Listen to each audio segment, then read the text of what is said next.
Rollers, you are responsible for writing your scores down at the conclusion of each game or turning in your recap sheet at the tournament table upon completion today. As a courtesy to the other competitors, as you finish your game in your lanes, please allow the pair you are moving to time to complete their game before going into their rollers area. Also, to ensure the games and scores move across the house, please press the arrow on the console before moving your game. Attention all spectators, please do not block the entrance to the rollers area with bags or chairs, as our staff needs to be able to move freely and quickly. Only athletes will be allowed in the setting area. Now, let's give these athletes a round of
Good afternoon and welcome back to Bowl TV for the 2019 USBC Team USA Trials and U.S. Amateur Championships. We're coming to you live from Gold Coast Hotel and Casino in Las Vegas, Nevada. I'm Aaron Smith, alongside Emil Williams Jr., Matt Cannizzaro, and Jason Thomas. Happy New Year to everyone. We hope your 2019 is already off to a great start. Hopefully you spent some time with us here on Bowl TV for the men's opening round, which took place earlier today. We'll recap their 6 games in just a little bit, but now that we're all settled in here for our 6-game block on day number 1, let's kind of get you some background info on our competitors here, on the tournament itself, and of course, most importantly, what everyone wants to know, the oil pattern. That's right. So the pattern we are seeing today on the women's side, fairly similar to what the the men competed on earlier today. 36 feet in length. The big difference is the volume. 28.6 mils. We were at 31.5 earlier today for the men's portion of their qualifying. We're using the same Kegel conditioner though, Kegel Ice. Big shout out to Kegel, our official lane maintenance provider here at the USBC Team USA Trials.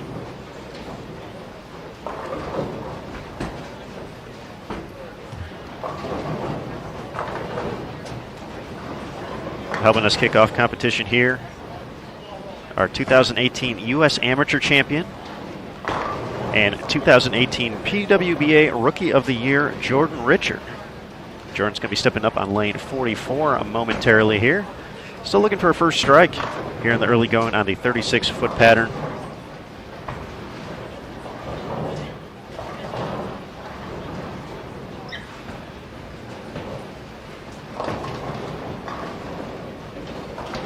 Finds herself in a little bit of trouble here after 4 frames.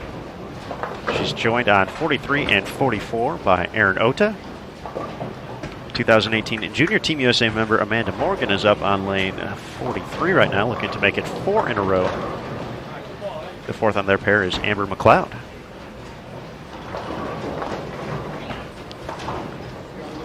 That one got back from way downtown for Amanda, 4 for 4.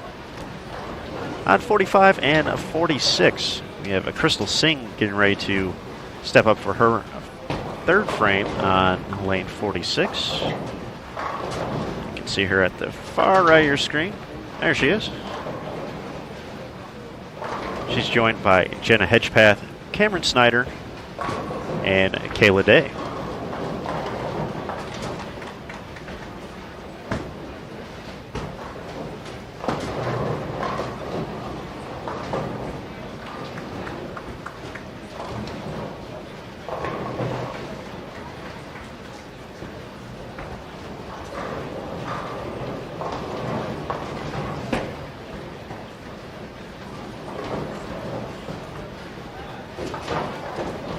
So as we settle in here, taking a look at the men's standings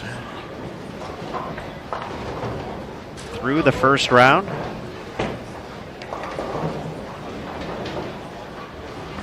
Definitely a youthful mix of players near the top of the standings. Andrew Hall, strong player from the Northeast, had himself quite a day. 1478 for his 6 games on a 36-foot pattern. That's a 246.33 average for those 6 games to lead the way. Jacob Nimps, who had quite a finish to his block, 284, 276, and 212, was second with a 1468. Anthony Nyer in third, the 2018 junior gold champion, and who's already a member of Junior Team USA in 2019, sits in third, 1466. Wesley Lowe Jr., 1462 in fourth. As Zach Singer, 1452 in fifth. Rounding out the top 10, Charlie Reed in sixth, 1441. Thomas McNeil, 1414. Michael Tang, 1396. Double J, John Janowitz in ninth place at 1395. And Darren Tang, 1390. Rounds out your top 10 on the men's field.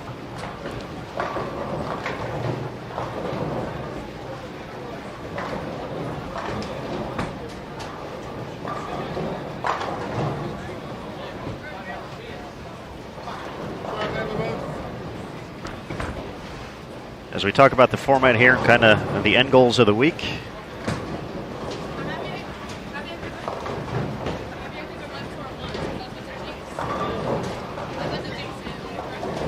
The format itself is going to be exactly the same for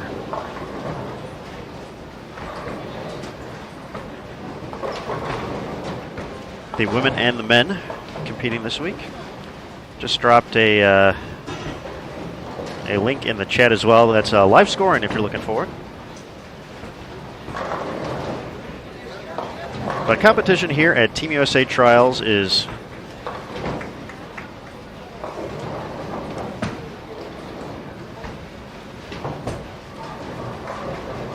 going to be a total of 5 days. Each day, a new 6-game block on a different oil pattern. So you get a great variety of having to be consistent over the course of these 6-game blocks.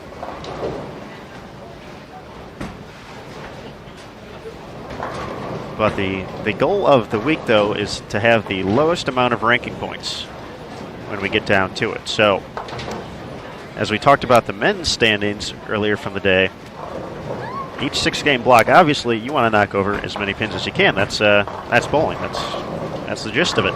But essentially, it's 5 mini tournaments into one big tournament.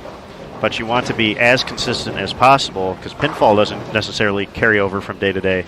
But you want to be as consistent because the way the scoring works for the end results, if you finish in first place, like Andrew Hall did today, he received 1 ranking point. Jacob Nimps was second. He got 2. We said John Janowitz was ninth. He got 9 points. And this carries down all the way. So essentially, if you're in 16th place, you get 16 points. If you're in 52nd place, you get 52 points. I could go on for days, but I won't. And that will essentially determine your ranking wins pretty much the end of the week. So you want to have that total score as low as possible to be the most consistent in hopes of A, winning Team USA Trials, for those qualifying to attempt to make the U.S. Amateur Stepladder Finals. You'd like that as well.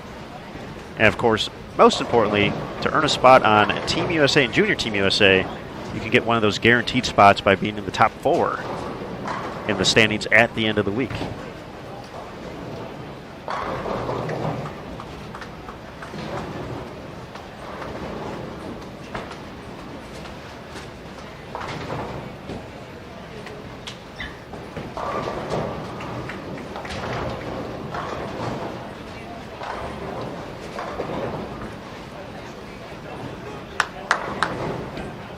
So we talk about the different portions of the event. So there's definitely a lot to keep track of throughout the course of the week, and we'll do our best to talk about it as much as we can here on Bowl TV to keep you informed.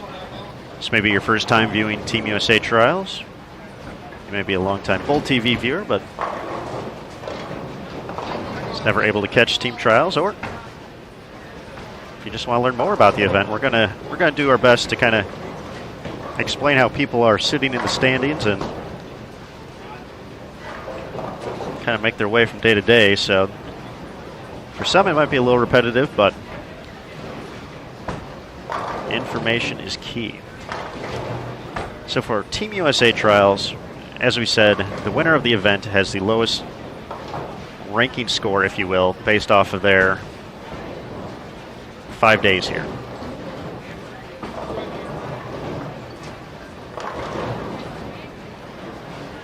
So that's one. The second part we talked about was the U.S. amateur portion of it. So nice cover there by Jenna, taking care of the washout. So the U.S. amateur portion of the event is open to, as you guessed it, the amateurs in the field. So any of the professionals, for instance, we have Jordan Richard on our featured pair right now. Even though she's the 2018 U.S. amateur champion, now that she has become a member of a professional bowling organization, she is no longer eligible for the U.S. amateur portion of the event. So that's for all the youth players. All the amateur players are essentially vying for a spot in the stepladder finals. The top 3 will advance to the stepladder finals based off of total ranking points once again.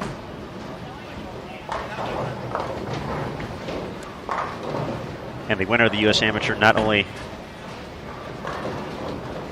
earns the coveted title, they also earn a spot on Team USA for 2019. Uh-oh. Hopefully Amber is all right there.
So looks like Amber's all right. Just gonna test her footing before she gets back up for her next frame.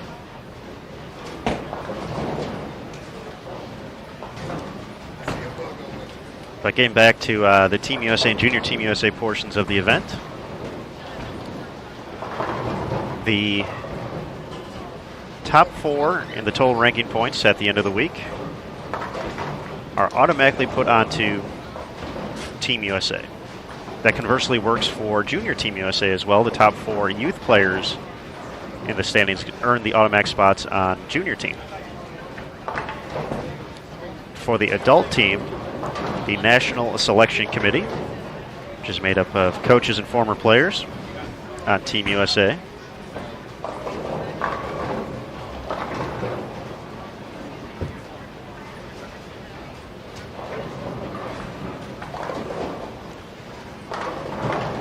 they will select at minimum 2 players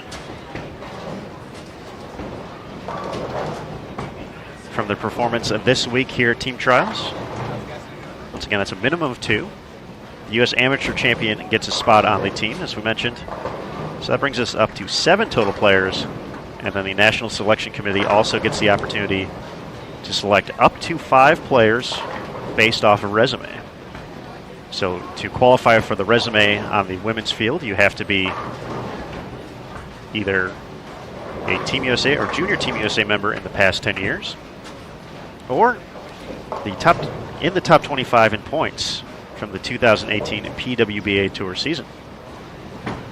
So for instance, Jordan Richard, as we mentioned, the PWBA Rookie of the Year. She's been on Junior Team USA and Team USA in the past 10 years. Was definitely in the top 25 in points 2018. So based off of that, if she elected to submit a resume, she would have been able to. So that kind of covers the adult side. On the youth side, we mentioned that the top 4 youth players get the get the automatic spots on Junior Team USA 2019. The National Selection Committee also gets to select 2 players based off of performance this week at Gold Coast. And they can also consider their performances at the 2018 Junior Gold Championships, which took place in Dallas last year. So that brings us up to 6. And 6 players already have earned their spots on Junior Team USA in 2019 based off of their performance at the 2018 Junior Gold Championships. On the women's side, those players are Julia Heron, who won Junior Gold in 2018 in the U20 division, Caitlin Eder, Cameron Peters, Olivia Farwell, Addison Herzberg, and Adele Wanner. I'm fairly confident all 6 of those players are in the field this week, so they're looking to potentially earn a spot on the adult team,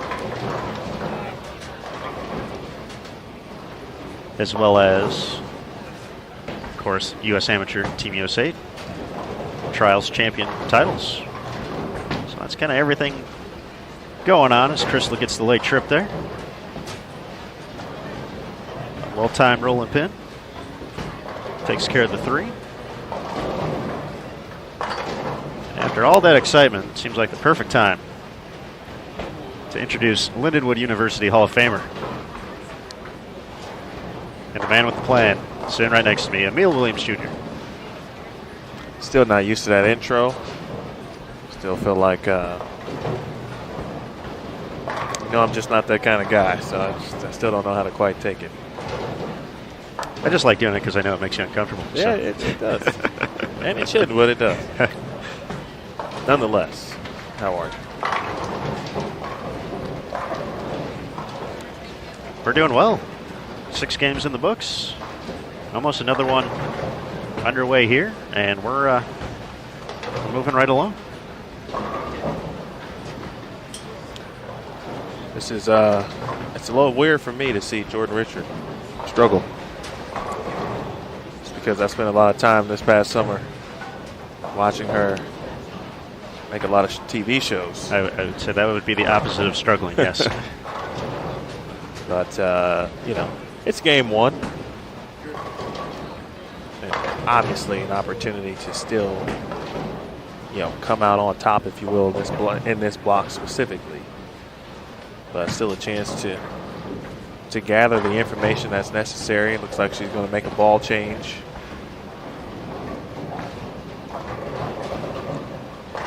Yeah, she's tried a few different rocks here. Got that one a little bit more in the oil. She had been getting a little bit further away from the 1-3.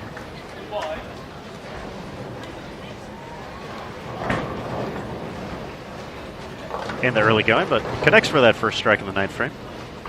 Once again, something we're not used to saying for Jordan, but will not be surprised when she's plus however many at the end of the block. So, well, she can figure out a way to double here in the 10th. I think she'll be certainly happy, and kind of figuring out perhaps what the formula is as she moves forward. Obviously, learned a lot about Jay Rich, and not only her talent, she learned so much amidst the success, and that's important. Being able to learn while you're having the success. It's, quote unquote, it could be easy to learn something when you struggle. But when you're bowling well or having success, sometimes that could get overlooked. And so, but she learned a lot on tour, talked a lot about that over the summer. Equipment, moves, what to do when she sees certain things she's looking for, shapes and whatnot. So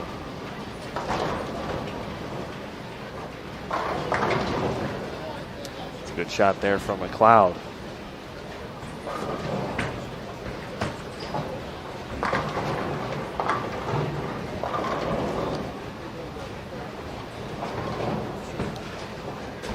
Appreciate all of our early viewers here. Those watching from other areas of the world.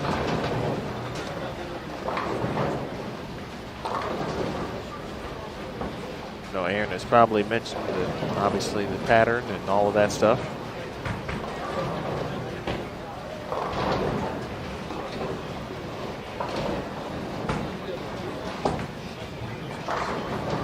I have talked about it, yes. Okay. That awkward moment. I just wasn't sure.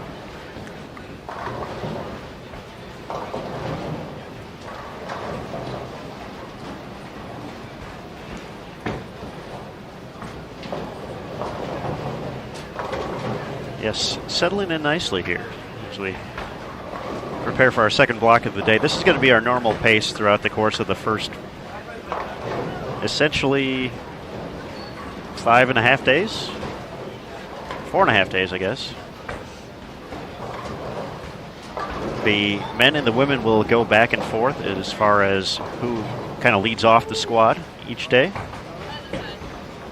So that'll be at 11 a.m. Eastern or 8 a.m. local time here in Las Vegas. So the women will bowl the early squad tomorrow. And the men will be back at 6 p.m. Eastern or 3 local time. There's another ball change for Jordan.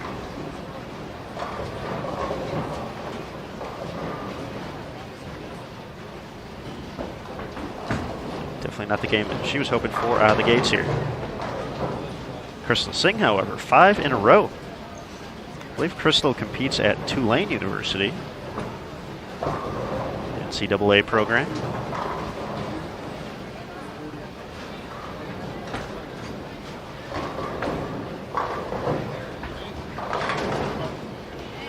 Messenger comes across the deck, does not connect though for Amanda Morgan, looking for that double to get into the 230s. She's going to have a nice start though, 223 with the spare.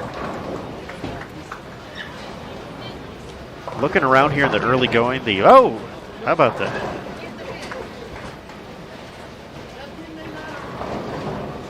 That was fun.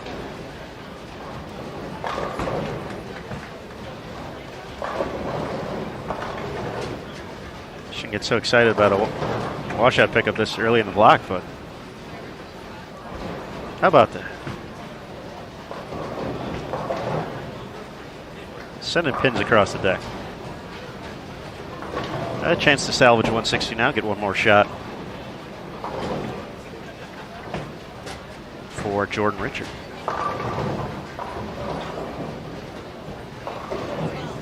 It's a good shot to kick off the 10th from Kayla Day. Reads just a touch high, leaves the 4.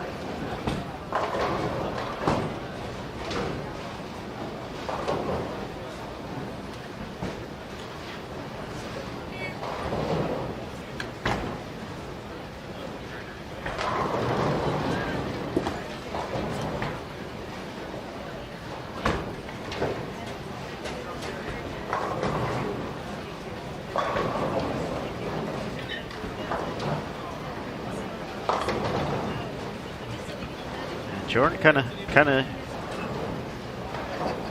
just in tough shape this game here. Got the ball a little bit too far away and would not read, and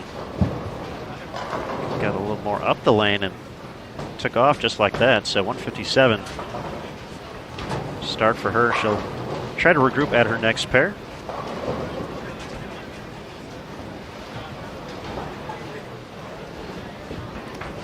One of the unique aspects of this event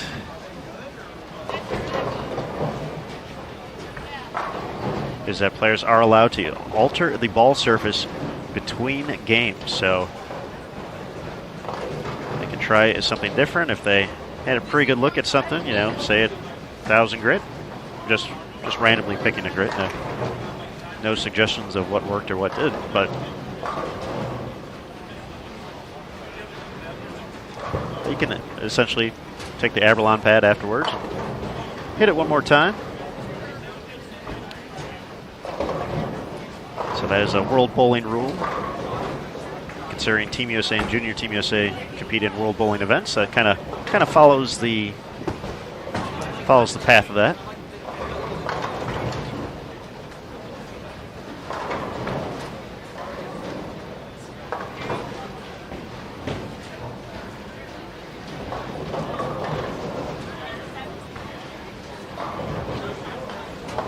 So Amanda with 222 is going to lead the way on 43 and 44 here in the early going.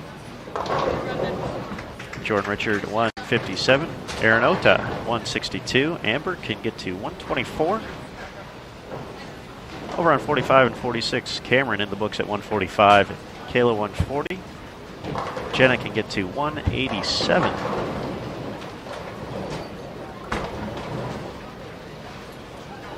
And 236 still out there for Crystal Singh.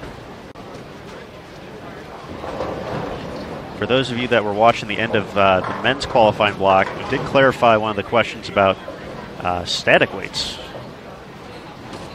for any of those folks, so they can follow either rule. Essentially, it doesn't have to be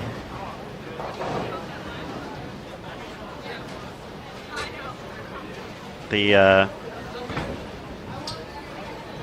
players can either choose to have balance holes or not. So World Bowling doesn't necessarily follow that path exactly. But for this particular event, the new USBC static weights can be used. All right, one more shot here for Crystal before we get into game 2.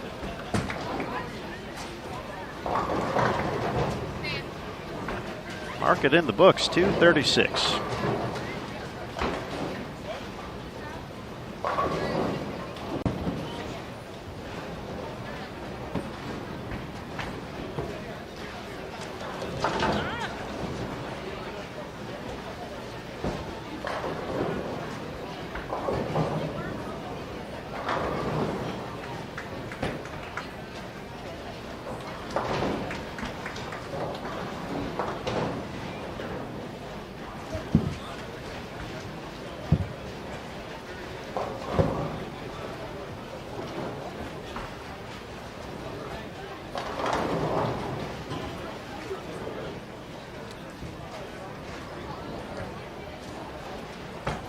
A question in the chat about Danielle McEwen this week, and she will not be competing at Team USA Trials. She is in Arlington, Texas, competing in the World Bowling Tour Finals. The television portion of that event is being taped this week at the International Training and Research Center.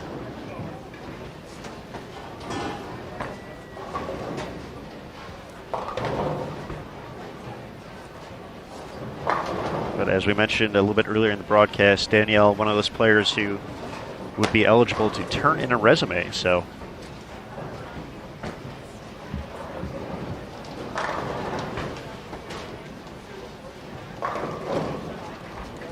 I would imagine she would have done that.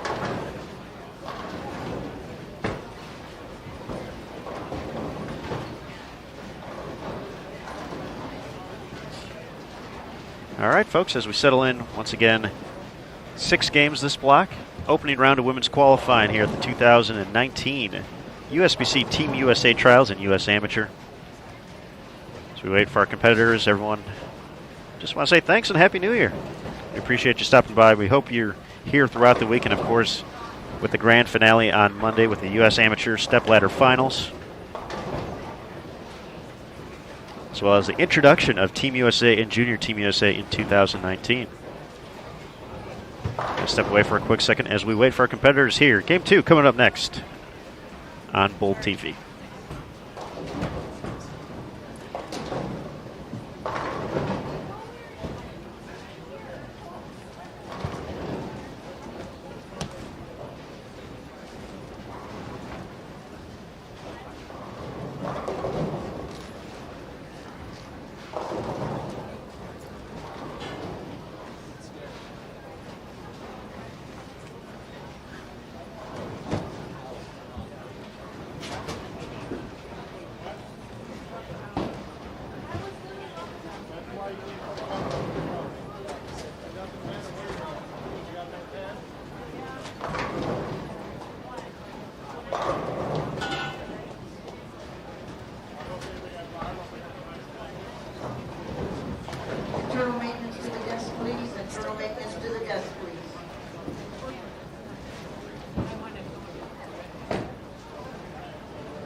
Okay, folks, wasting no time, we are into game number 2. The women's opening round of qualifying here at the 2019 Team USA Trials. On 43 and 44, we have PWBA Tour Champion Josie Barnes. Getting ready to step up on lane of 43. Josie has spent some time on Team USA and Junior Team USA throughout her strong career.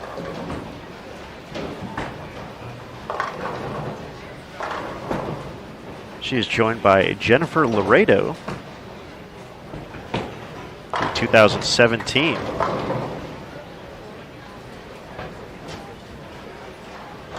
U15 champion at Junior Gold. Delivers a nice shot there.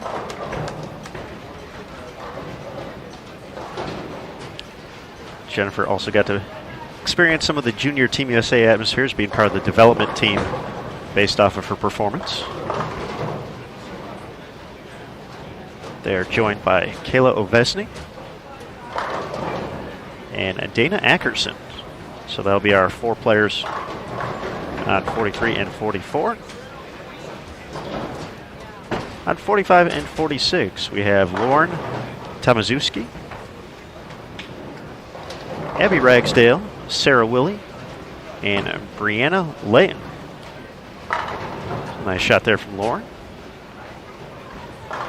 We saw Abby have some success out here in Vegas just a few weeks ago as part of the St. Francis, Illinois Collegiate Bowling Program when we were here live streaming the Glenn Carlson Las Vegas Invitational and Collegiate Shootout about 2 weeks ago on Bowl TV. Some trouble, though, here in her first 2 frames.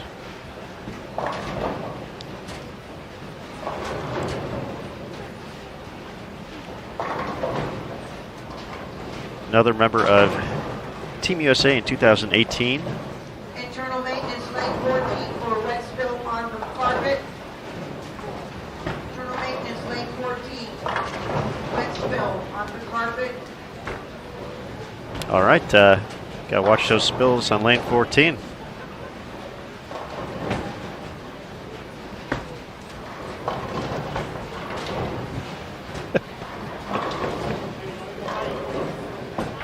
Hi, Emil.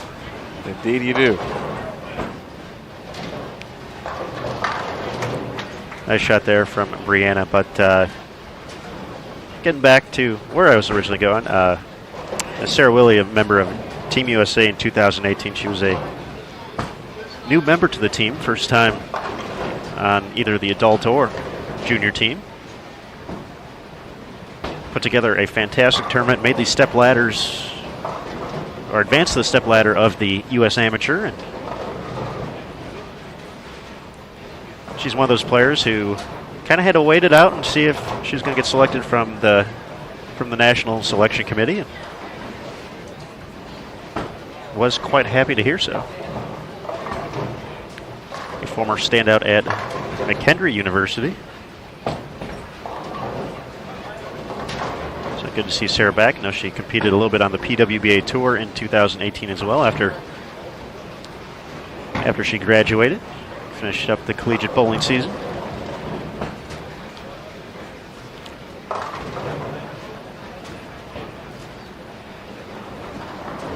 Got to get back to a question in the chat. I actually did touch on that a little bit earlier during Game 1, but we'll gladly go back around since it was a good question concerning the static weight.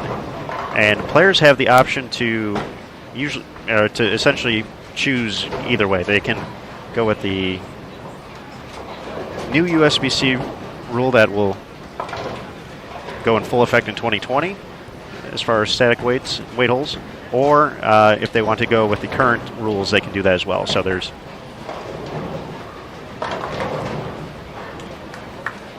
can choose to go either way with the equipment choices.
Mr. Hello to Sal. I got Sal.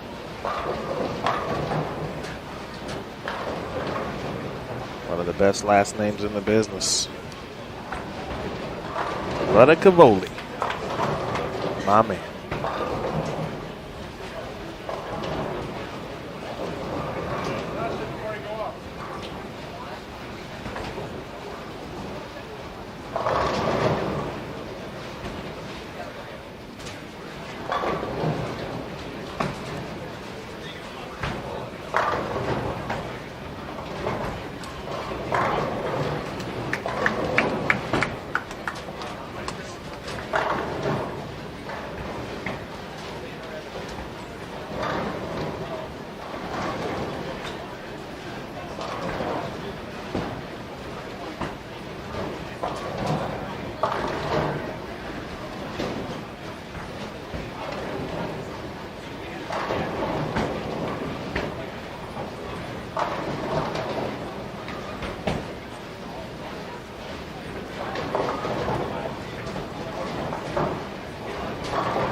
Great shot there from Sarah in frame number 4. Makes it 3 out of 4 here in the early going.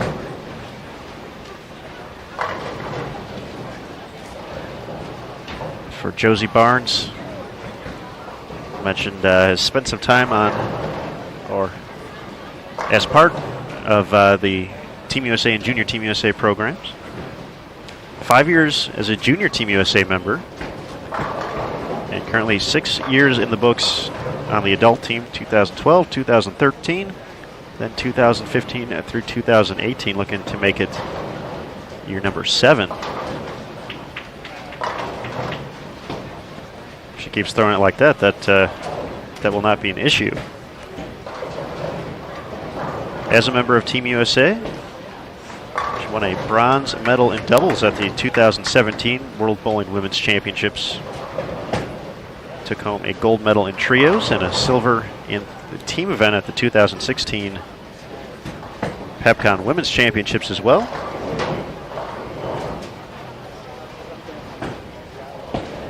Also has a gold in team and a bronze medal in Masters at the 2012 PepCon Women's Championships. Of course, that in addition to her 2 titles on the PWBA Tour.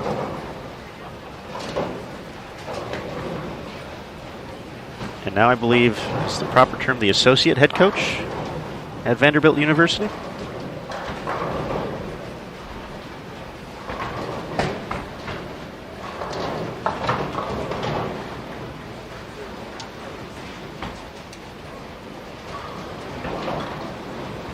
Josie helped lead the Commodores as a player to the 2007 NCAA National Championship. And then as a coach last year in 2018, helped Vanderbilt back into the winner's circle for their second NCAA title as Sarah throwing pins around. One of the players on that 2018 team. Getting ready to step up on lane of 45, Brianna. Going to bounce back after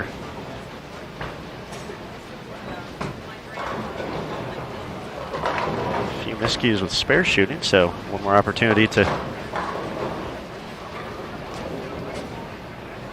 get a chance at the spare ball.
Question in the chat there about kind of how lanes are skipped. It really varies from tournament to tournament, kind of how folks have it going. I don't know the exact exact order, if you will, off the top of my head, but essentially everyone's going to have to make that type of move, go from the high end of the house to the low end, or vice versa, low end to the high end. So 70 lanes to cover here at Gold Coast. All of them in play, all of them being used.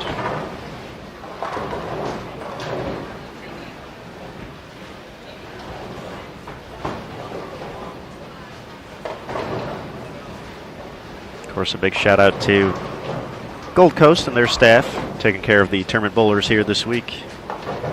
Mike Kaufman and crew, Louis Jimenez, everyone here at Gold Coast. Always great to work with.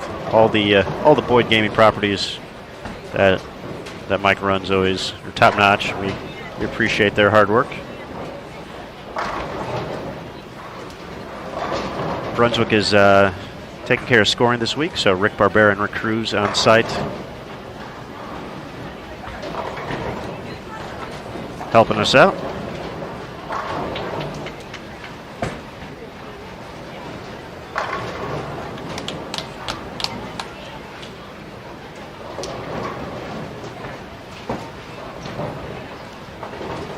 Kegel is the official lane maintenance provider.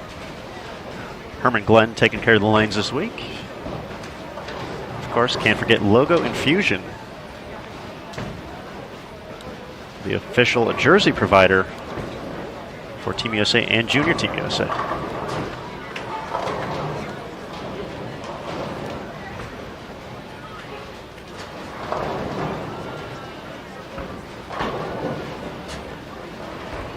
Talked about obviously a big collegiate tie here, and quite a few of these players got the opportunity to get comfortable with Gold Coast just about 2 weeks ago.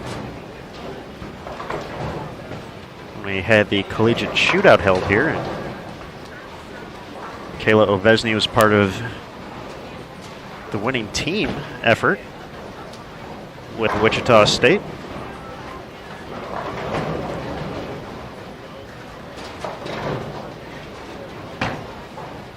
So definitely got to be a little bit of confidence grabbing the team win, but now team trials serving as an individual competition. But for a lot of these collegiate players, they have quite a few teammates in attendance as well. So the stepping stones for the PWBA Tour looking pretty strong here.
All right, folks, just got a first look at the standings after game number 1. Trying to do the exact opposite of last year. She had some struggles in the early going of the first block. Defending champion Shannon O'Keefe comes out firing 269 in the opener to take the early lead, looking for a third Team USA Trials title. Back-to-back wins at the event. Another trip to the World Cup. I believe her 15th consecutive year on Team USA. It's tough to judge from just one game, but I think that's what she's going for. She also just happens to be the reigning PWBA Player of the Year, so Shannon O'Keefe looking to continue her hot streak from 2018. Doing well here in the early going. Sitting in second place, Crystal Elliott, 259. Taylor Boltice at 247. Here on our featured pair, Kayla Ovesny sitting in fourth at 242.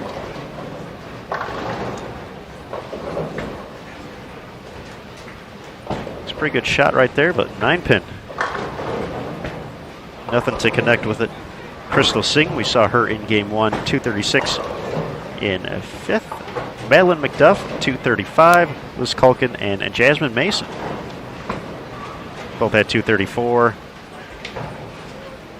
Sayasha Ismail, 231 in ninth place. And Sydney Brummett, 226.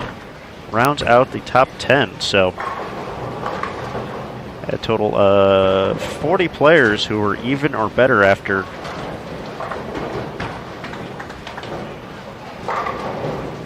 game 1.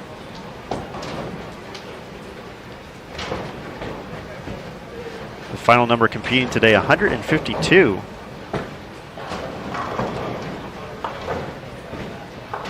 Once again, you can find this and more, bowl.com/Team USA Trials.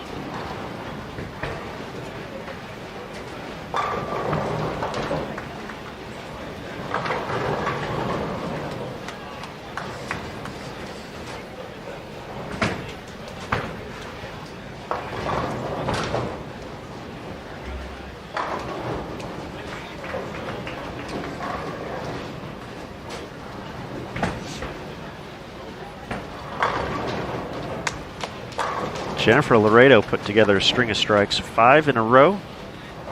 Saw that happen on CBS Sports Network back in 2017 on her way to the title. The format for the TV portion of Junior Gold has changed, but it was a 2-game match between the final 2 players to determine the champion. And Jennifer found herself down after game 1, but was able to find the right line and start putting them together, and that's what she's doing right here. Still has a chance to get to 2 of 48 here.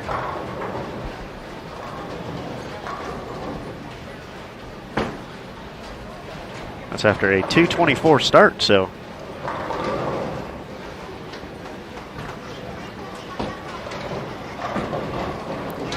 we did see some success on the left side during our men's opening round. Also on 36-foot condition. The main difference was the volume. So a little bit heavier volume for the guys. They were at 31 mils. The women at 28 and change. The volume department.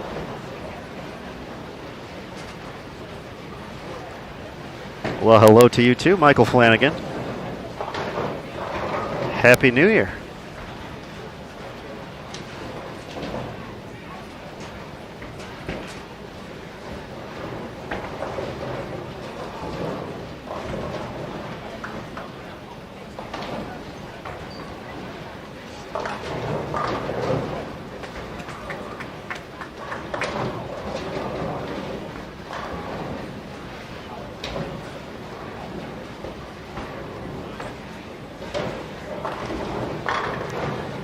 Kayla finishes with all 3 in the 10th for 171. She's going to give a few pins back to the field, but still going to be plus after 2.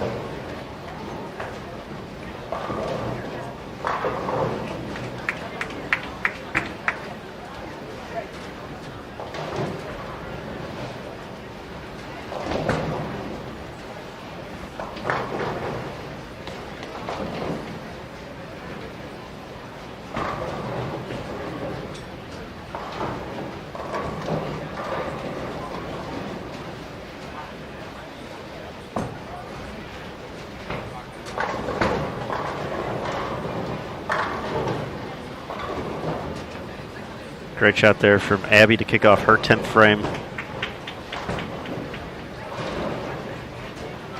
Probably going to be ready to move on to the next pair, start fresh in game 3.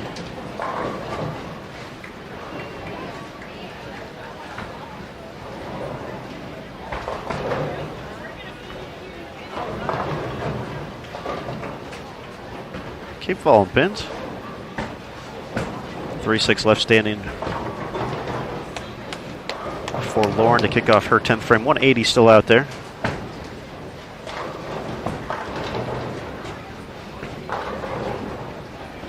Jennifer cleans up the spare. She can get to 226. Dana looking to get to 149 here.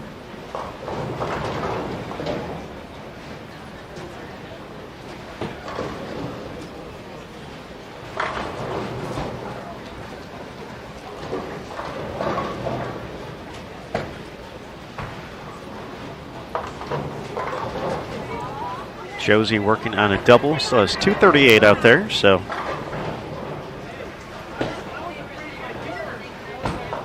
let's put together a nice game.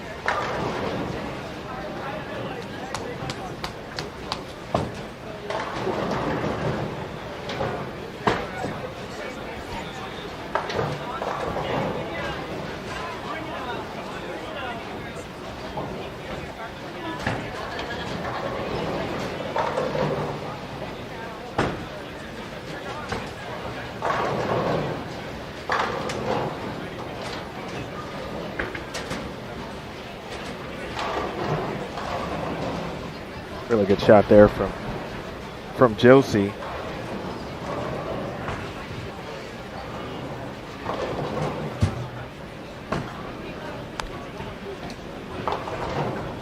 Something we're pretty used to seeing here. We've grown accustomed.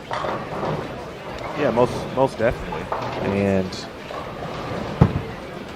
you know, she'll be the first to tell you, and many will, in regards to hard work. But she can tell you some stories, certainly, about how long she's worked to, for example, work on an arm swing, and the many mornings of practice to not only work on it, get it to where she would like it, and then obviously continue to work to maintain it.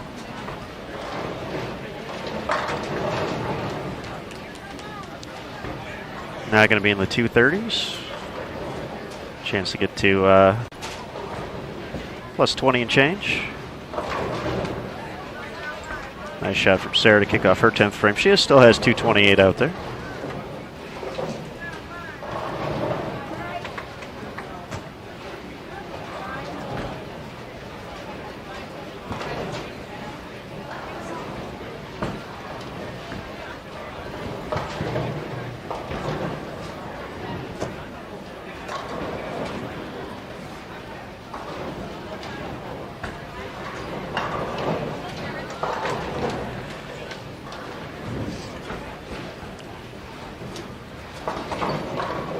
.236 to get to plus 27, Josie Barnes. There's a few shots left here in game 2.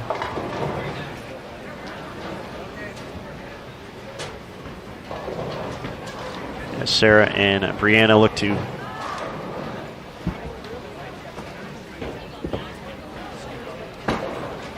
make a run at their splits here.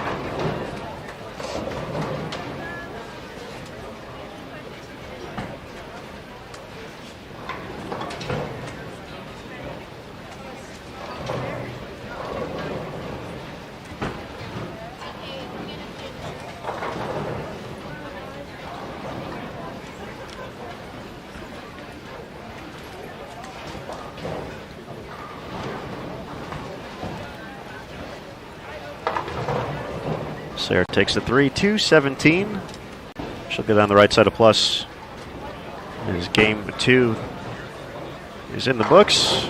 We'll be moving on to game 3 coming up next.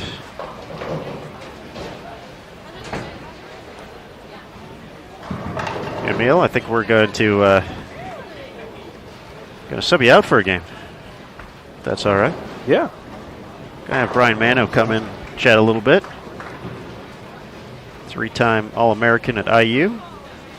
Was on the lanes a little bit earlier today, so we'll get back into it for Game 3 right here on Bowl TV for the 2019 USBC Team USA Trials and US Amateur Championships taking place at Gold Coast in Las Vegas. I'm Aaron Smith, sitting alongside Emil Williams Jr. We'll be right back at Game 3 coming up next here on Bowl TV.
Everybody texted. They go, me and Eric, I said, you were leading the field in the wardrobe department.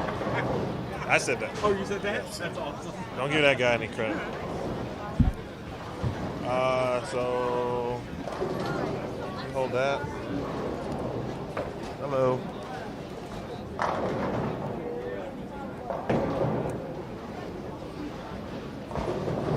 And let me know if you can hear when he's ready.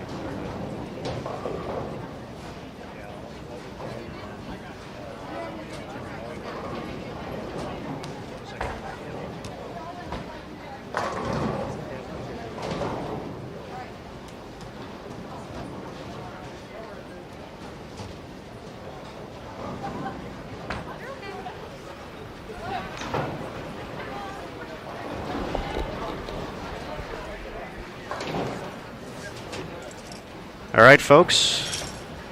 Game number 3 getting underway on 43 and 44. We're still waiting on 45 and 46 for a few more competitors to make their way to the featured pairs. We can see Stephanie Johnson, a longtime Team USA member and PWBA Tour champion, getting ready for her first shot on lane 44. But as we get prepared for game number 3, we're going to welcome in a special guest.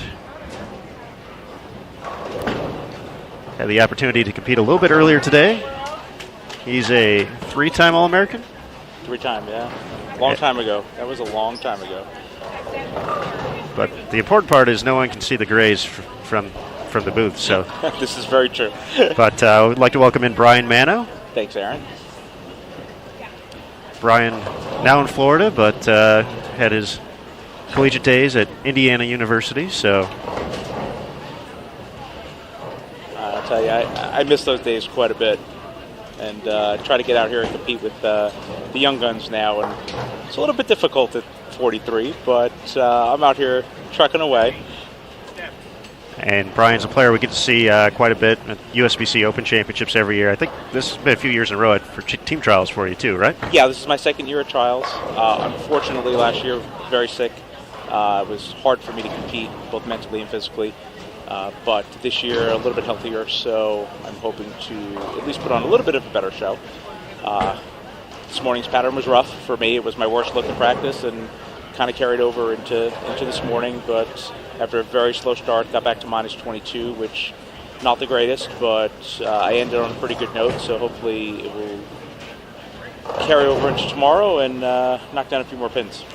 And that's one thing we were kind of talking about at the end of the men's broadcast is that's one of those things where whether it was, obviously there were some scores out there today, and, those guys, obviously, you want to go out there, you want to put up some scores, but, at the end of the day, you can't necessarily look at it as, I need to average 235 out here to compete. There's going to be days like that. There's going to be days where, scoring pace is going to be a little slower. Sure. Players are going to have opportunities to take advantage of different patterns, and the big thing is every day you just got to focus on the things that went well, because essentially there's no pinfall carrying over. It's just your spot in the standings, and I think that's definitely one of the unique parts about this event year in, year out since we've gone to this new format, is kind of seeing players manage that instead of relying on the one big day and kind of resting on their laurels, if you will. Right. Yeah, it's important to keep focused all 5 days. This is not a tournament you can win in one day, but it's absolutely one you can lose if you let it get away from you. So you really have to be on top of your game. I would almost say mentally more than physically. It's a grind. Some guys are just going to score well all 5 days, and that's understood. You have to go out there and play your game, and that's something that I see a lot of the young kids that I see them not do that, which is unfortunate. They look and they see people shooting 230, 240, and they're shooting 170, 180, and then they start pressing, and that's when they shoot 150 instead of taking a step back and staying within themselves and bowling their game. But man, I tell you, I watched some of these kids like TJ and a couple others. I got to cross with a couple of them today, and man, they're just good. That they're just good. That is. We are in a rev-dominant sport, and that is not my game. It never has been. So I have to use bigger balls than these guys do. I can't really throw urethane when these guys can and do quite often. And I also have to trick my hand a little bit. Not shot there by Jenna. And it's tough. It's tough, especially as I'm getting a little bit older. I'm not bowling as much, but I do like to come out and compete, kind of see where I stand, and try to put up the best scores I can put up, and that's all I really try to do. And you mentioned Jenna Williams, player, from back home in Florida. Yes. And from the Orlando area. Kind of helping her out this week as well. Jenna, I believe, is a player we've seen at Junior Gold before. Yes. And we were talking before you hopped on the broadcast here, and I was like, the name sounded familiar, and but But the second I saw her throw her first shot, it's like, okay, that's exactly who I thought it was. Exactly. And she's got just a fantastic physical game that's could definitely be scary for some of these folks like Stephanie Johnson in just a few years. Yeah, Jenna's her physical game is extremely good. Mental game is coming along. Excuse me, but that you can't teach some of the natural releases that some of these girls have, and Jenna's one of them. And it's great to be able to see some of these younger ladies come out and really be able to compete with some of the pros like Stephanie and Kelly and Liz and a couple others. So we've gotten our second pair over here. We've got Sierra Sizielska, Jillian Martin, Sarah Boyers, and Haley Yoker. And on our left here, Jacqueline Peters, Jenna Williams, Stephanie Johnson, and Carly Bayer.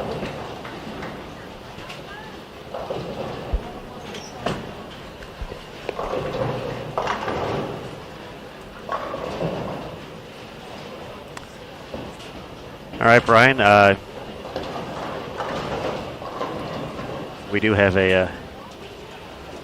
We actually had this happen at the collegiate event. So for Sierra, it's Shishoka.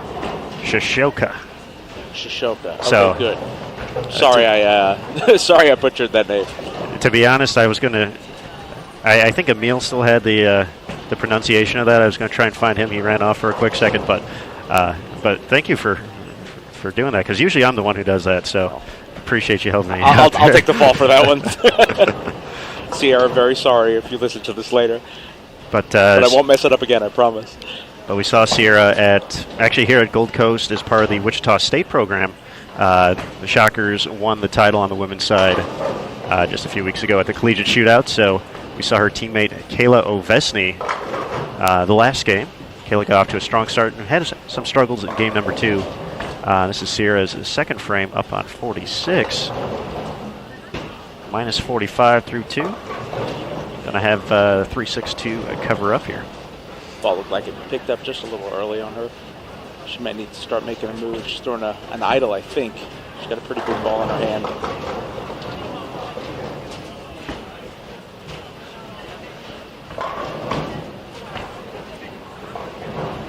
Nice shot there by Sarah. So obviously there's, just looking from day one here, there's some slight differences in the pattern, mostly volume related from the men to the women. So having a little less volume on the women's side, what have you been seeing just in these first few games here? I think there's, and I could be wrong here, I think there's 5 milliliters less on the volume of this pattern than there was for us. I think it's the same shape. It's just a little bit less mils. You are seeing the ball pick up just a pinch earlier than it was for us. You're not quite seeing the urethane effect that we saw in our squad here. Some of the young ladies are using some big balls both on the right and left side. So there's not as much urethane going down the lane as there was in our squad. Jenna's been throwing urethane. I saw a few others. Crystal Singh I saw come across. She was throwing urethane. But the majority of the young ladies, even the ones with some decent hand, are throwing Shorelocks and idols. And I saw Julia Bond throwing, I believe, an Optimus with some surface on it. So it's a little bit different when you have the higher rev players on the men's side. A lot of them, I would say 80% of them, if not more, were using urethane right off the bat and continue to use it all the way through. And some of the ladies are taking the bigger ball approach. I was talking to, that's a nice shot there by Jenna. I was talking to Kelly earlier, Kelly Kulik, and she was thinking about throwing a Shorelock with a weak pin. Again, big ball, weak pin. Good combination for this pattern, but shows you the difference with the rev rate from the men and the women, and the mentality difference, where the girls are thinking a little bit bigger and the men are thinking, gee, which of the 3 urethanes that I brought do I pick up and throw? So, and that's kind of where we've gotten today too. We definitely see the urethanes. I don't think it's just a trend for for a year or two. I think that's going to be pretty regular in the rotation. Yeah, I think it's here to stay. Yes, especially with the more we see these tougher patterns and players wanting to challenge themselves in these situations, just to have something that kind of keeps you in play when they get squirrely or when they get short like that, and you can kind of take advantage of that particular ball roll. But yeah, here on our featured pairs, as you mentioned, Crystal, she actually shot 230 the first game with urethane. Yeah, she was playing a little bit more direct than what we're seeing. Jen's actually kind of getting it up the lane a little bit. Yep. Crystal was a little more right to left, I guess. A little bit shoulders turned in a little bit more. Yeah, Jenna's got probably 70, 80 more RPMs than Crystal does, and she throws the ball a little bit harder as well. I think Crystal was throwing a pitch black, if I'm not mistaken. At least that's what I saw in game 2. Jenna's got the purple. It's a little bit stronger. It's going to be a little bit earlier. So, you know, it's she's going to have a little bit more angle left to right than Crystal is. Nice shot there by Stephanie. Looks like this right lane on 44 is a pinch tighter. It's the third shot in a row where Stephanie's been a little bit light. See if she makes an adjustment next time she's up on that lane. Now, we did have Jordan Richard, was kind of the highlight player on 43 and 44 to start, the big name player, obviously, PWBA Rookie of the Year. And she had some struggles in the early going. She was really kind of in one of those situations where, you know, you say a player gets handcuffed, where anything she got away, she was trying to go more around the pattern than up, and anything that kind of got away was just kind of out the window, wasn't going to make it back. And when she tried to get up the lane, it was obviously the opposite. Was hooking early. She shot 150. She came back the next game, though, shot 250. So it just shows how tricky this can be from pair to pair. And at the same time, when you see a look you can take advantage of, that's always a big thing. Absolutely. They were very tricky from pair to pair today. Even some of the lanes within the pair were very tricky. And again, at least on the men's side, I attribute that to all the urethane going down the lane. What was Jordan throwing in game 1? I didn't get to see it. She actually went through a few different balls, but it looked like she had stayed away from urethane. So I want to say there was... That's a nice shot there. Great shot there. I want to say I don't bowl as much. It's a little tougher for me to keep up. I think she had one of the diesels in her hand from Hammer. I think there was... It almost looked like a Tyrant sanded, but I'm not sure if they have something newer that kind of resembles that. Right. But just look-wise, that's kind of what they resembled.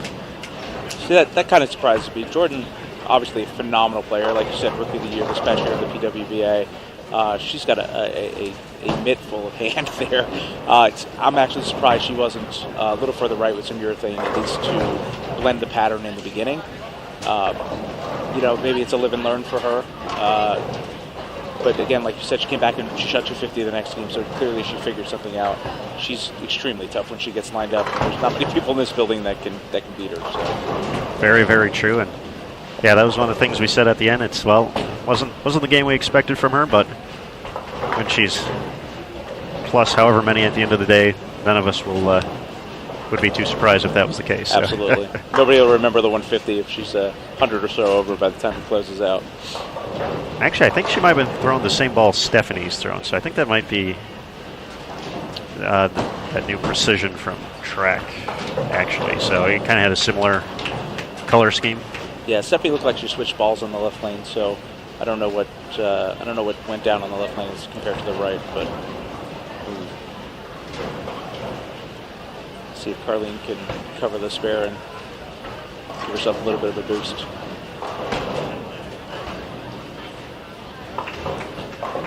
Nice cover there by Sarah. Clean through 4, plus 10 through 2 in the early going here.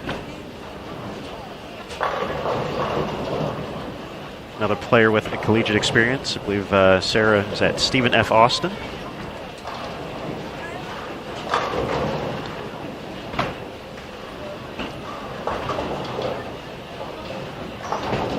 Now, as a former collegiate standout, unfortunately, we're all in the former collegiate aspects of our life nowadays, but the former of a lot of aspects of my life at this point. But you know, for someone who was kind of in that scene, a few years back and kind of seeing how college bowling has grown. Kind of what as someone who's kind of helped lead the way as an early student athlete in the process, and kind of has seen college bowling get bigger and bigger. What do you think of it now today? It's definitely interesting. The person in charge, Gary Brown, was a teammate of mine at Indiana. I look back and I was teammates with Nick Hoagland and Gary Brown and some of the guys that are really in charge of everything going on here with USBC and college bowling and all that stuff. It's great to see the sport grow. I mean, it was big when I was in college, and that's 24, 25 years ago. It's different, that's for sure. There weren't a vast selection of patterns when we bowled. The formats were different. But I love seeing all these kids want to go to college to compete. And I think that's big. There are some kids out there that are looking for something, and they get into bowling, and they model themselves off of people like Kelly and Stephanie did change balls in this right lane. Still a little bit tighter for her, and she might need to bump herself a little bit further right there, but it's a really nice shot for a four-bagger for Stephanie. Some of these kids look up to Stephanie and Kelly and all these young ladies who have come through college and are a little bit older now, and they want to go to college. They want to bowl. They want to get an education. That's great for our sport. I mean, we need more of that. And we're seeing girls like Danielle McEwen, who's a few years out of college and on tour now, and a few others that are taking that leap from college into the PWBA and trying to make a career out of it. And that's wonderful. I mean, the PWBA is back, which is great. There's a lot of talent out here. There's a lot of girls that will be joining the PWA. I have no doubt in the next 2, 3, 4 years once they get out of college. That's one of the fun aspects of this event for us, and one of the unique things about team trials compared to some of the other events is that you get that age variety, if you will. It's not necessarily you see most. Oh, nice pickup there by Sierra. Great pickup. Takes care of the 210. But you see, most pro events kind of, you have, those folks who are out on tour regularly, probably 20s to 30s. Obviously we have events like Junior Gold and collegiate events where everyone's kind of, in the teenage to early 20s. But very few events really get this kind of diversity in age all in the same tournament in a week. So I always think it's a great opportunity for players like Jenna, like Jacqueline here, just to get, even if it's just for a game or if it's for the whole week, kind of get to be able to pick at, kind of see the small things that, someone that Stephanie Johnson does to prepare before every shot. Absolutely. So we know what Stephanie is, just an unbelievable shot maker on the lanes, but maybe there's something that she's doing, just keeping notes, something, whatever it may be, that made something these younger players aren't necessarily thinking about yet. Right. They just want to go out there, they want to make a good shot, and there's so much more to that, looking ahead and trying to plan and make the right moves and be a ball ahead when I see this, and there's so many different aspects that go into becoming a consistent performer at events like this. And I think that's just cool that the younger players get to mix in with the veterans, if you will, and have that opportunity to cross with them for a game, for a block, for whatever it may be. Absolutely. You'll see, for everybody watching, you'll see a lot of players like Missy Parkin, Stephanie Johnson. They all have notebooks, and they're all writing down their moves. They're writing down what they're seeing topography-wise on the pair. They're writing down their reaction. They're writing down their ball surface. This is key. This is something this is the new game. You didn't need to do this 25 years ago when there weren't 500 bowling balls to choose from, or 45, 50 patterns to bowl on. But now there's a lot more. There's a lot more to the game. There's a lot more to the technology side of it, and there's a lot more to keep in your head. So if you can write it down and just refer to it when needed, that's just one less thing you have to worry about. And a lot of these professionals like Stephanie and Missy will come back and write this stuff down and bank it away for the next time they hit this pair, or the next time they see the similar topography, and they know what they're doing and where they're going. So it's big. It's a big deal. Yeah, definitely those notes for a later time. I actually, and one of the first players I got to see actually using a notebook at an event, and it ended up basically coming back in the final match to help her, is one of our longtime Team USA members over her historic career as a Hall of Famer as well, Lucy Sandlin, who's actually over on 47 and 48 right now. But Lucy, during her stepladder finals on her way to her Senior Queens win in 2013, she had those meticulous notes. And when she hit that finals pair, that was something where, she had that difference. She knew, if I'm making a good shot and I see this, that this lane's going to do this slightly different, so I got to make that adjustment. And that ended up being the difference as she put together a huge final game to claim the title. And, that was something where I was, from my era, I'm a few years younger than you, not too much. But that was something I never really considered, and I never got out into this competitive aspect as much as this, both collegiately. But just the thought of that, and just kind of processing that as from our end of the sport now, as someone who covers it, I found that incredibly interesting, and it's definitely been something I've noticed just grow throughout. Sure. I mean, look at the people doing it. Like you mentioned, Lucy's a prime example. Great ambassador for our sport. She's still relevant. She's still bowling great. She's been a fixture in our sport for 40 years now at least. She's just a phenomenal player, and that's just experience. That's her understanding what needs to be done in order to prevail, in order to win. And she did that, like you said. It's great to have some of the younger kids cross with her this week, and they'll learn a lot if they just take a few minutes to speak with her and kind of pick her brain, which is tough to do when you're all competing together in bowling. But in the very beginning or the very end of the game, just have a quick 5-10 second conversation and do wonders. Got Stephanie up here on 44. Let's see if she makes a small adjustment to the right. Looks like she did. Got a little bit more direct. The ball finished a little harder. Good shot, unfortunate 10 pin.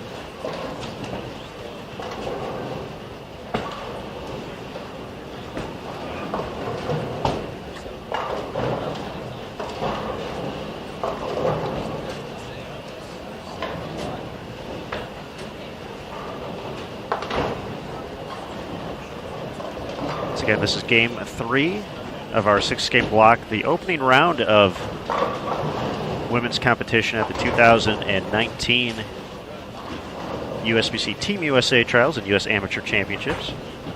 I'm Aaron Smithson alongside Brian Mano, 3-time All-American from Indiana University, competitor in the field this week, looking to make his run at Team USA.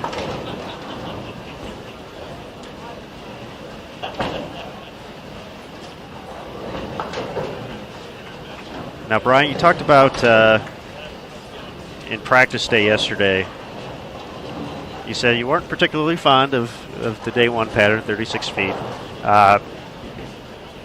Moving ahead, what's one pattern that you're looking forward to? One that you saw something that you liked? Tomorrow, actually, which is kind of odd because everybody I spoke to was not fond of tomorrow's pattern. But I had a pretty good look with my Codex, so I am looking forward to getting out here and maybe starting off a little bit better tomorrow. I also had a really good look on day 4, and I had decent looks on days 3 and 5. So we'll see. But I am looking forward to making up a little ground tomorrow.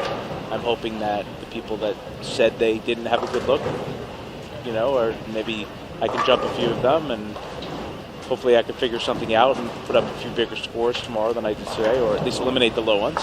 So we will see. Now, one of the unique aspects of this event is obviously being able to alter ball surface from game to game instead of before the block, and essentially you kind of have to live with your choices at that point.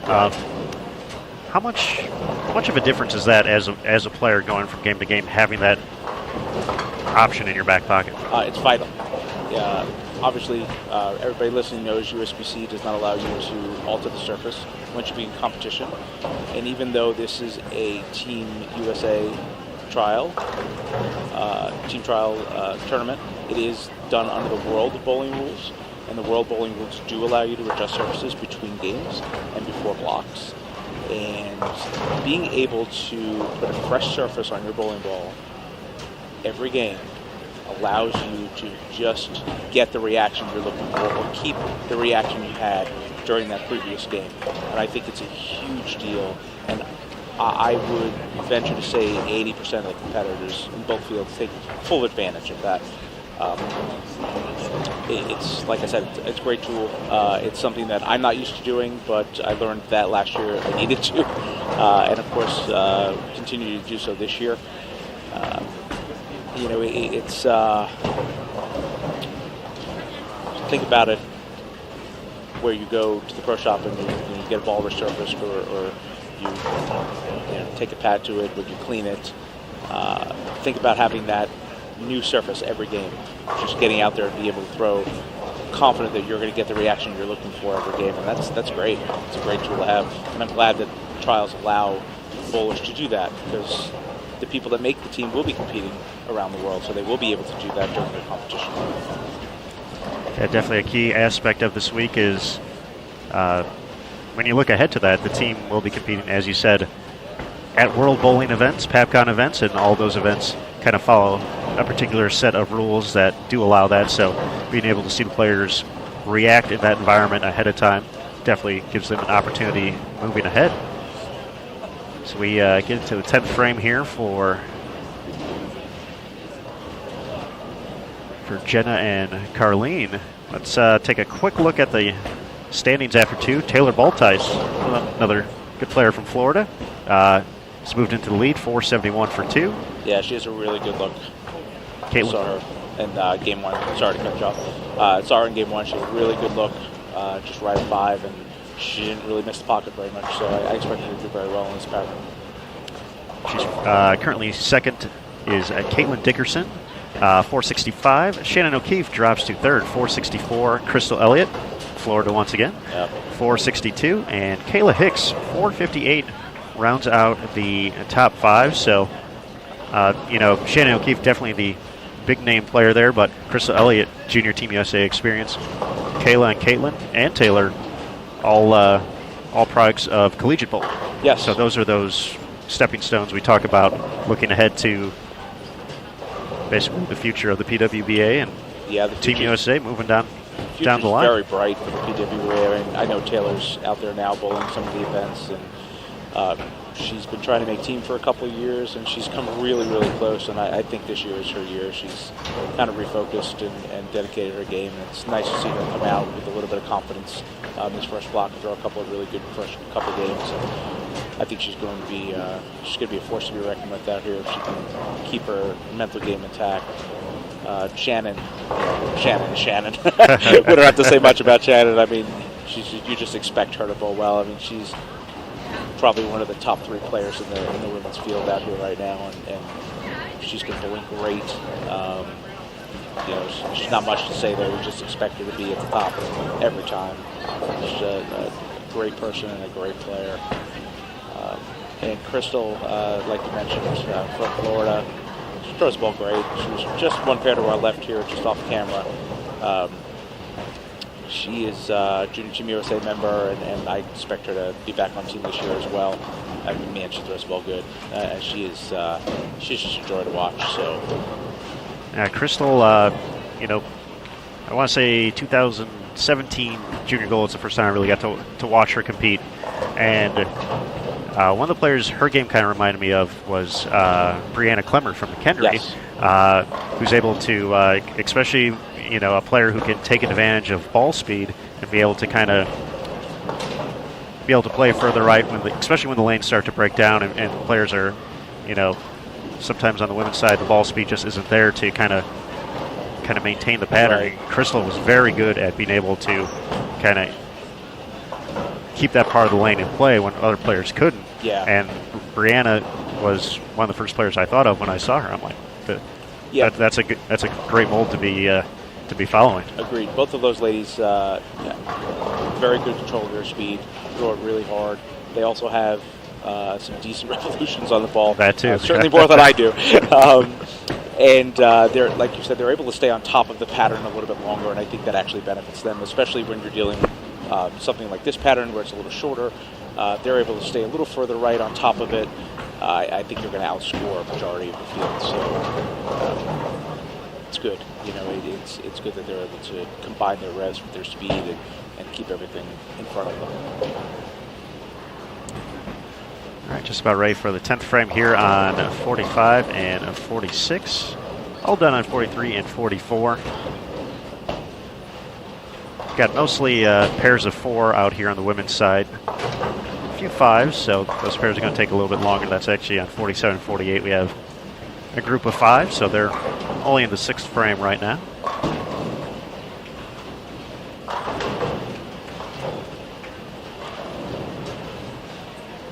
So now, Brian, as a competitor, you guys get the opportunity. Obviously, you're out here, helping Jenna throughout the week.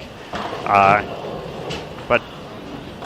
how do you like to manage the time in between blocks, especially in this instance where you're bowling early one day, you guys were done basically 1 o'clock, and you don't have to be back on the lanes until 3 tomorrow local time. Right. Especially over the course of a 5-day event. How do you manage that as far as just trying to kind of be in that right mindset and kind of knowing that, it's Vegas. Nothing wrong with having a little fun while you're out here. Nothing wrong with having a little fun at all when we're out here. I'm a big foodie, so for me, I try to incorporate as many good meals as I can. I'm not worried about what I'm eating or where I'm going when I'm out here. It's a pure vacation for me as far as the food goes. Had dinner at Hell's Kitchen last night. It was absolutely a great meal. It was an unbelievable meal, actually. And we have plans to have dinner at Italy this weekend at some point over at the park. We had dinner at the steakhouse 2 nights ago in Gold Coast, Cornerstone. Very good steakhouse. And a few other dinners and lunches planned. And I try to enjoy myself and eat good food and have a little fun. I should introduce you to Matt Cannizzaro. He likes eating like that too. Yes, he does. Matt and I go back and forth quite a bit about where to eat and what to grab. And I saw a big piece of pizza a couple weeks ago when he was here. I think it was bigger than his head, but I'm not positive. He's got a pretty big head sometimes. So, but I know there's that pizza place out here somewhere where they have 5-foot pizza or something like that. So I'm sure I'll get there eventually. That's Sierra, who finished up with 124 here. You got Sarah, who strike for 189. We'll put her at -1 for the first 3 games.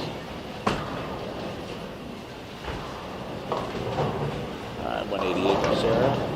Right around the even mark. She's in good shape. She can pop off a couple of games.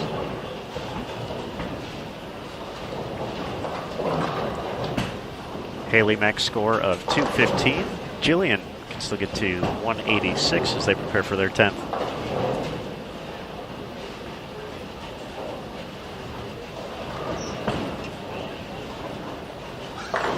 Nice shot there by Jillian. Great physical game.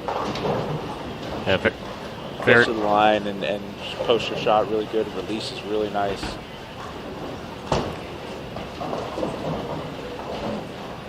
Yeah, I didn't do that when I was a kid. So. I don't do that now. I didn't do it then. I tell you, some of these kids have some great coaches, or at least I hope they do, because some of them look like their fundamentals are right on target, and that's a big part of this too. I mean, anybody can throw the ball down the lane, but to be able to do it fundamentally sound, be able to know what you're doing, know where it's going, have a good mental game, it's important, especially when you're on a grind pattern or something that's a little bit tougher. A little bit of a pull there by Jillian. Spare up for 176. Now, Brian, when you were on our featured pair a little bit earlier today, there's some comments in the chat about Who's this sharp-dressed young man? My wonderful attire. They were wondering where you got your pants from. Was it Loudmouth? No, it's solidcolorpants.com. They have every color you could think of, and they're $30, I think. It's a great website. Gets you in a couple days. Just got to get them hemmed. And I've got a couple more good outfits for the next few days. That was going to be my follow-up to that. Was what can we expect as far as the rest of the week? We've got a leprechaun shirt coming down the road, back with the yellow pants. I think that's going to be day 4. We've got, I don't know if we're white pants or red pants tomorrow. I'm not sure. We've got a couple of good color combinations coming up. Well, fantastic. We'll be certainly looking forward to it. It's got to be better than the 180 I shot on the live pair. So.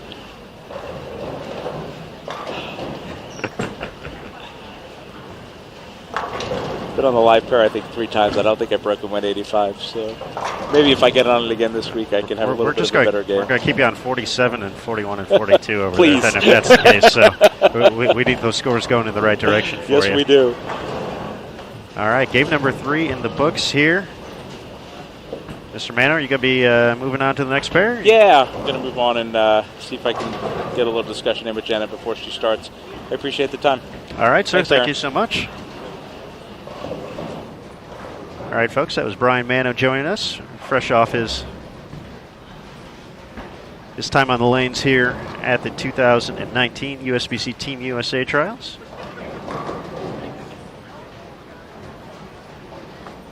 So now with game 3 in the books, we'll change that little number at the bottom of the screen and prepare for game number 4. Once again, the place to be throughout the course of the event for updates and more. All of USBC's social media accounts, so please be sure to subscribe, follow, like.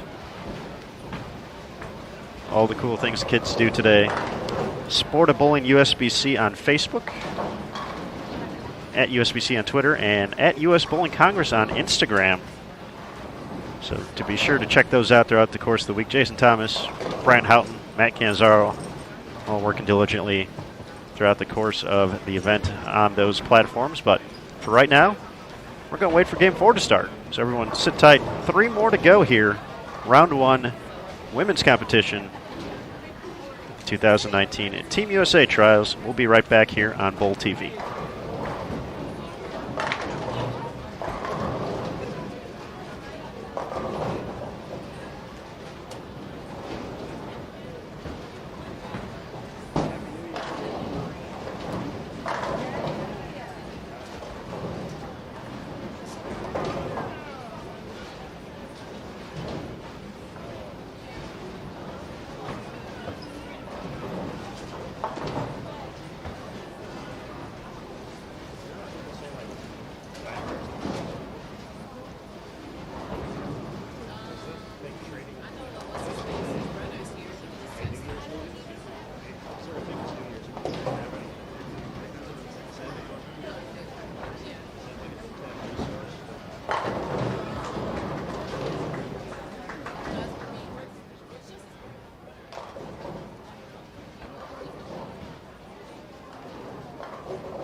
Okay, folks, just about ready to have game number 4 off and running. And both our featured pairs.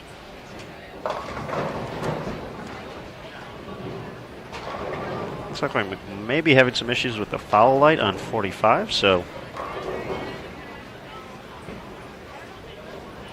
we have Kathy Prang, one of our tournament staff members this week, on the scene.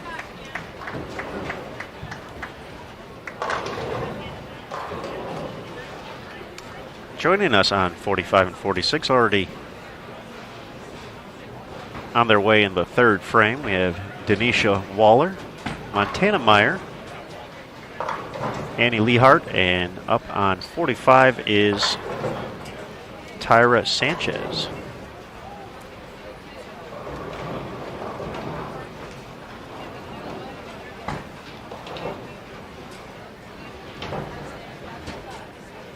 Getting ready to begin on 43 and 44. Sayasha Ismail, Ashley Rucker, Madison Janik, Madison Hansen,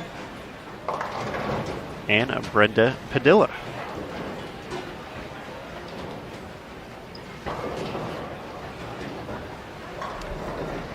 Question in the chat about where can we find the standings at? Bowl.com/Team USA Trials.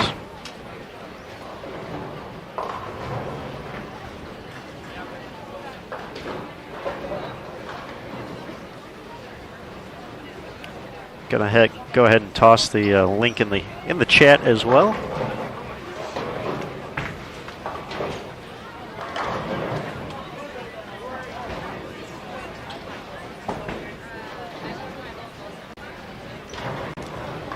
Oh, come on, Sixpin.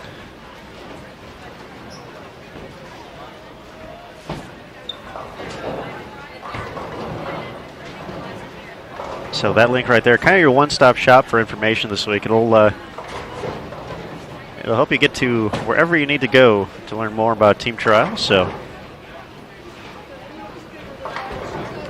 we like to help out when we can. Once again, scores updated through 2. As soon as we get them through 3, we'll let you know and get those posted as soon as possible. Taylor Boltice, former collegiate standout at Weber International, leads after 2 games, 471, her 2-game total. Caitlin Dickerson, 465. Shannon O'Keefe, the defending Team USA Trials champion, 464. Crystal Elliott, 462. And Michaela Hicks, 458. Round out your top 5. Looking a little bit further down in the standings through 2, Brianna Cote, 452. Liz Culkin, 451. Jennifer Laredo, 449. And Edison Herzberg and Aaron McCarthy tied for 9th place, 448.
All right, folks, game number 4-6, the women's opening round of qualifying here at the 2019 USBC Team USA Trials and U.S. Amateur Championships underway here on Bull TV. We'll have a scoring update in just a moment.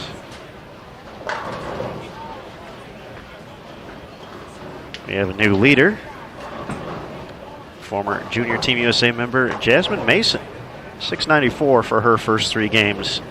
Now sits atop of the standings. In second place, her former teammate at the University of Nebraska, Liz Culkin, member of the team in 2018, and a former junior Team USA member, 692. Caitlin Dickerson, 691. Kayla Hicks, 690. Crystal Elliott, 686. Caitlin Johnson, 678. Shannon O'Keefe and April McDonald, 660. Brianna Cote, 659. And Taylor Boltice, 658, rounds out the top 10, so very close. In the top 10 of the women's standings at the halfway point. Here for day number 1.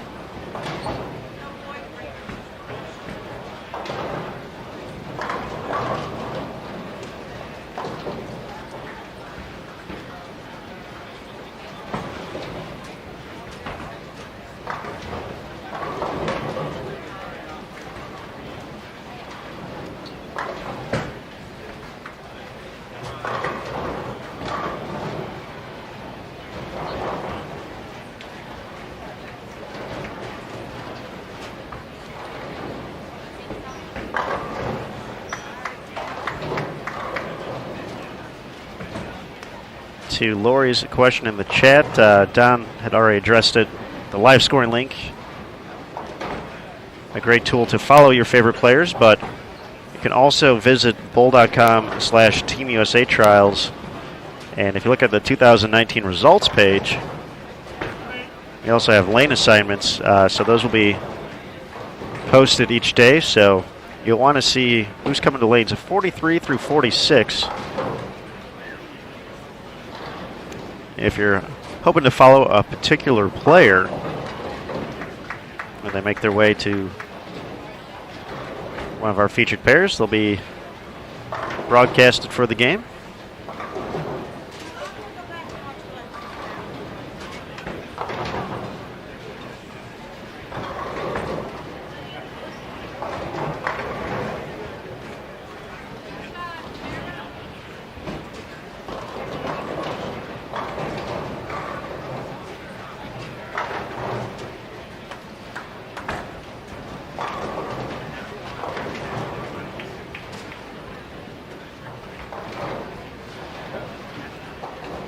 Question in the chat about how many Team USA folks are there. It's kind of an open-ended question. There's 152 hopefuls here on the women's side. Some looking for spots on Junior Team USA, some for the adult team. In general, though, as far as the players who were on the team in 2018, we have a pretty full selection on the women's side. I believe just Danielle McCune and Taylor Bailey are not here this week.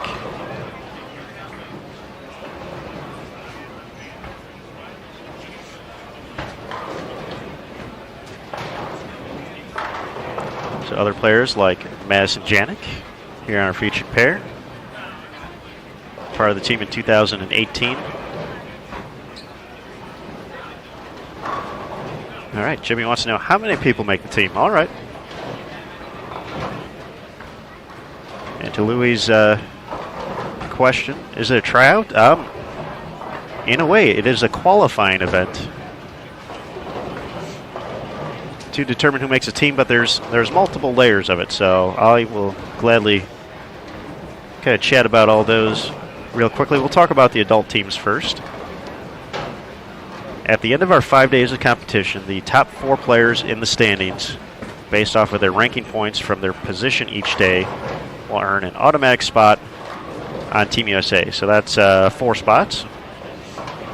The winner of the U.S. Amateur Stepladder Final on Monday earns an automatic spot on Team USA. So that makes 5 team members. The National Selection Committee, which is made up of coaches and past Team USA members, can select a minimum of 2 players based on their performance this week at Gold Coast. So those are players who essentially did not make the top 4 automatically or had won the U.S. Amateur, but based on their performance over the course of the 5 days and 5 different patterns, the National Selection Committee thought they performed well enough to earn a spot on the team. So that's a minimum of 2, so that brings us up to 7 spots. And then the National Selection Committee also can pick up to 5 players from resumes. So players who have been on the team in the past 10 years, or on the men's side, or in the top 25 in money on the PBA Tour list in 2018, or the top 25 in points during the 2018 PWBA Tour season on the women's side, have the ability to turn in a resume. So sometimes the things don't work out where, for instance, Danielle McEwen, who is not going to be here this week due to a schedule conflict. She's bowling the World Bowling Tour Finals in Arlington, Texas. So a player like Danielle, who fit the criteria, certainly could turn in her resume, and that would give the coaching staff and the National Selection Committee the opportunity to select her for one of those 5 spots. So that's the adult side. On the women's side, or excuse me, on the junior side, works a little bit differently. Once again, the top 4 youth players in the standings get those automatic spots on Team USA, or Junior Team USA, excuse me. So those are automatically taken, and then the National Selection Committee also gets to select a minimum of 2 players based off of performance at Team USA trials this week, as well as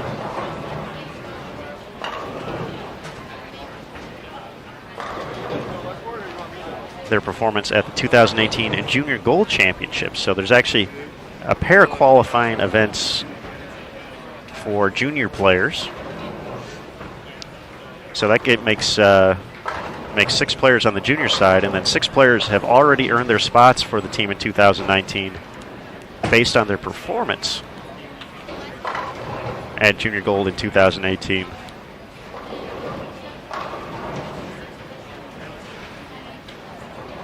So essentially half of the women's field is, or the juniors team is already decided. So they're bowling for 6 additional spots for those players still young enough to be part of the Junior Team USA program.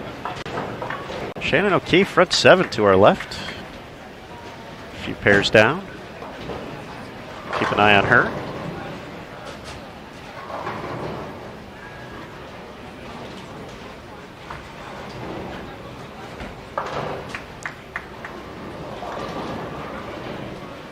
So the end goal for all these folks is hopefully a spot on Team USA or Junior Team USA when it gets to the end of the week, but of course limited in how many spots are on the team and how many spots can be given away at this event.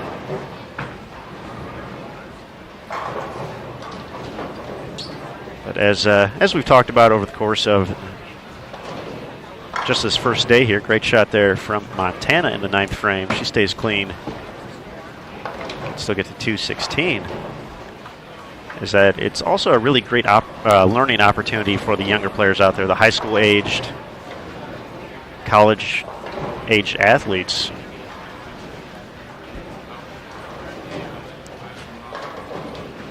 To not only compete in an event with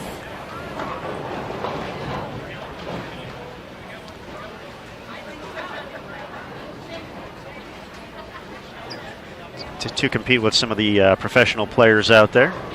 On the women's side, as we mentioned, pretty stacked field with players like Shannon O'Keefe and Jordan Richard, Kelly Kulik, among others in the standings. And Don is correct, 6 of each, 6 boys and 6 girls have already earned their spots on the team.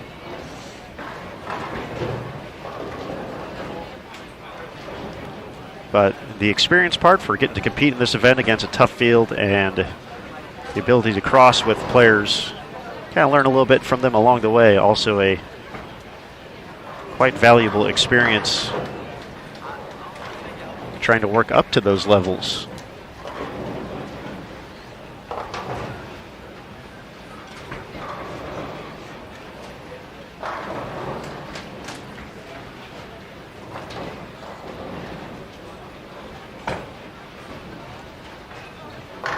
Great shot there from Brenda. She is a past champion here at the Team USA Trials, I believe 2010.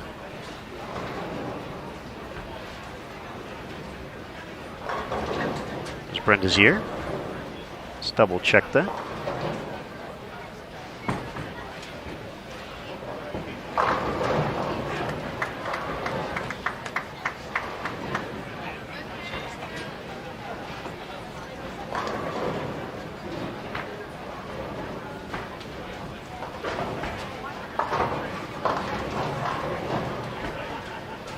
Yep, 2010 for Brenda.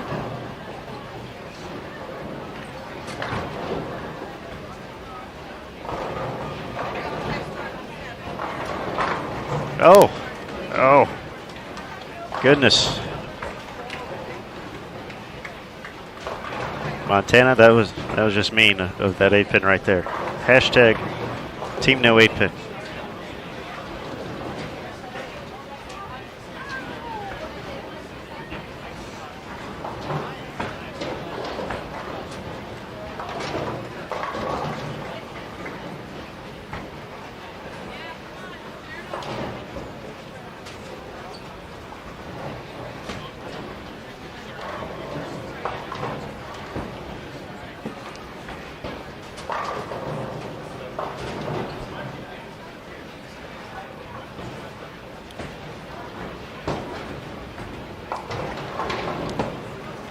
So for Montana, it's going to have a clean game here.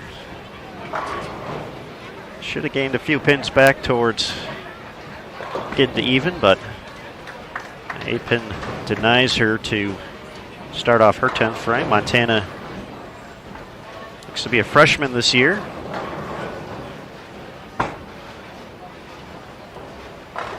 At Arkansas State University, so joining the always tough Red Wolves.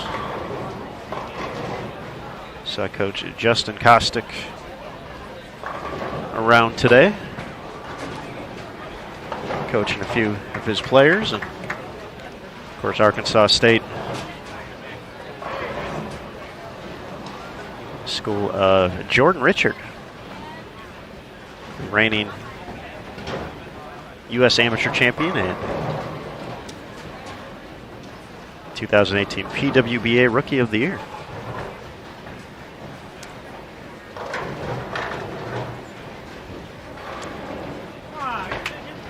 So it looks like one pair to the left of Shannon O'Keefe, who's getting ready for her 8th frame. She looked like she was actually making a tape change. Looks like Jacqueline Evans, past junior gold champion in the U20 division, started off with 7 in a row. All that, at least within viewing distance for where we're sitting at here behind lanes.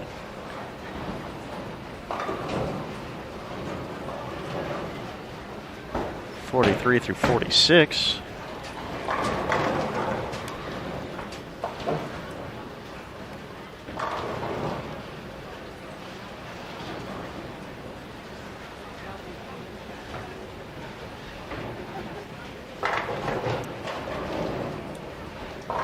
Looks like the 8th frame did not go as Shannon has hoped. See a 7 split up there for O'Keefe.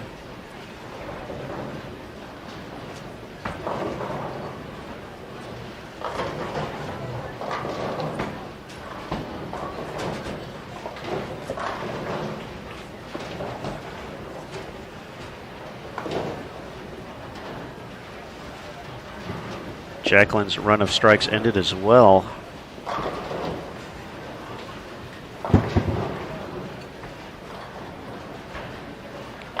So still waiting for that first 300 here, Team Trials. Thought we were going to have a run at it with the men a few times today.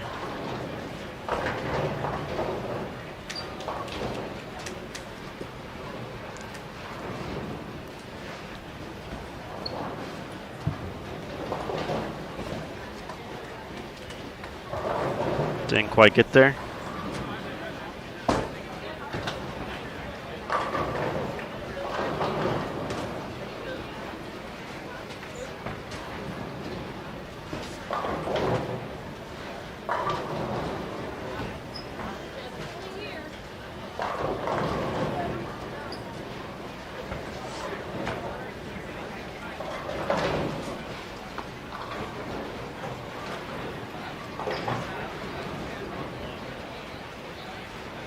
Annie 187, Montana 186, Denisha 180, and Tyra 171 on 45 and 46.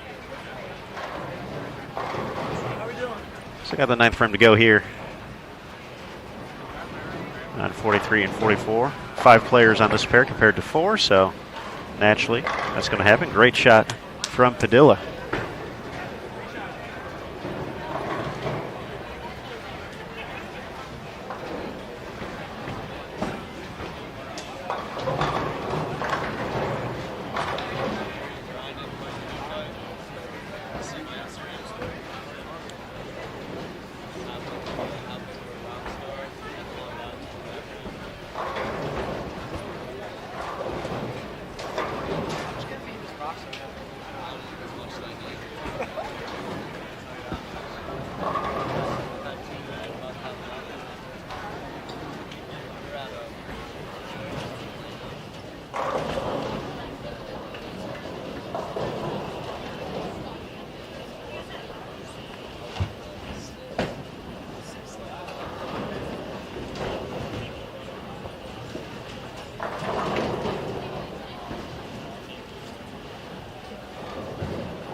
Talked a little bit about the Wichita State bowling program today on the women's featured pair. We've caught Sierra last game and Kayla in game 2, and Madison, another product of the Shocker system. Coach Mark Lewis.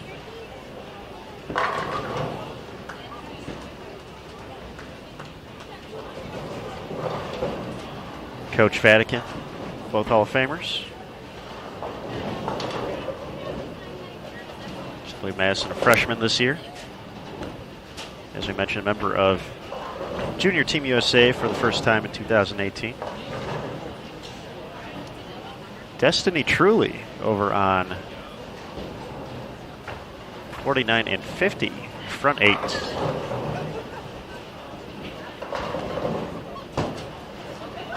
That's a fantastic name, Emil.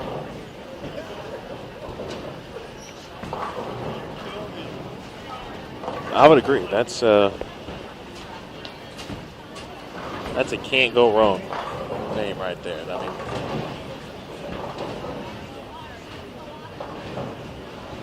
how about that? Truly destined. Truly destined. Potentially for the first perfect game of the 2019 Team USA Trials. Plus 11 through 3 games.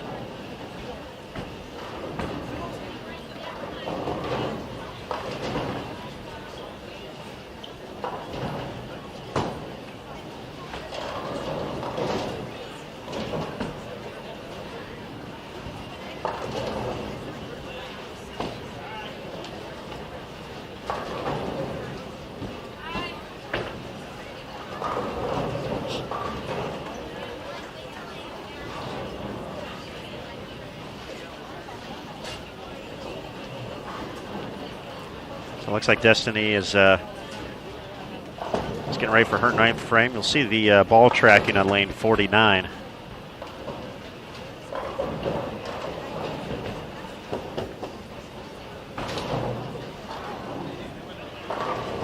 Oh, no doubter. Front 9. There we go. Great shot there from Madison to kick off her 10th frame. Still gets 2:07. We're getting underway game 5 with those bright green screens, 45 and 46. We will welcome Megan Eaglehouse, Caitlin Johnson, Sage Yamada, and Hope Gramley to Bowl TV. Caitlin, a member of Junior Team USA in 2018. Also the reigning National Collegiate Bowling Coaches Association Player of the Year at Weber International.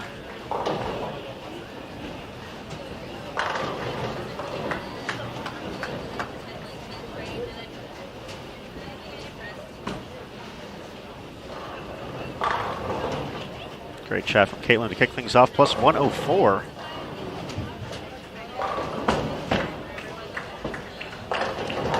She's off to a strong start. Ashley Rucker's going to have a nice game here. Chance to get to, or actually already in the 260s with that double in the 10th. Ashley's got to make a big move here. Was minus 36.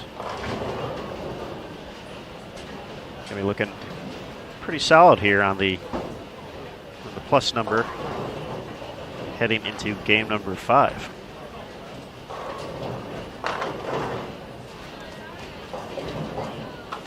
What are you thinking, Emil? Should we make some cameras move for this?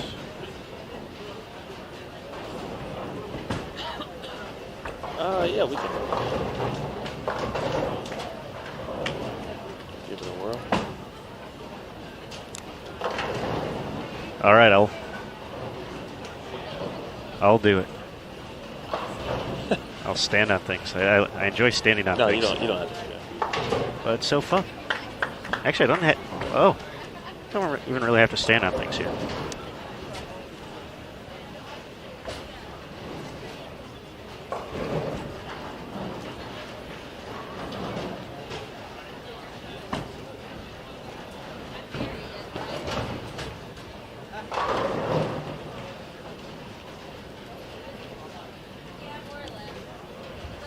So look at Brenda's first shot of the 10th here, and then I'll start moving the camera.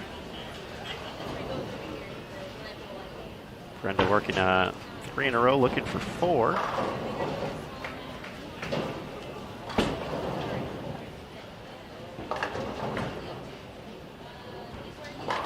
And away we go.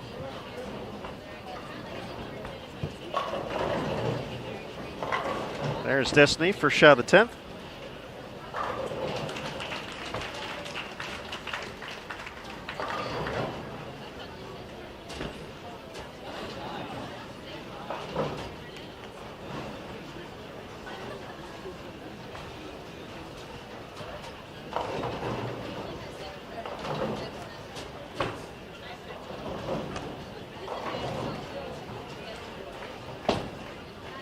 Wasting no time here. Looking to make it 11 in a row.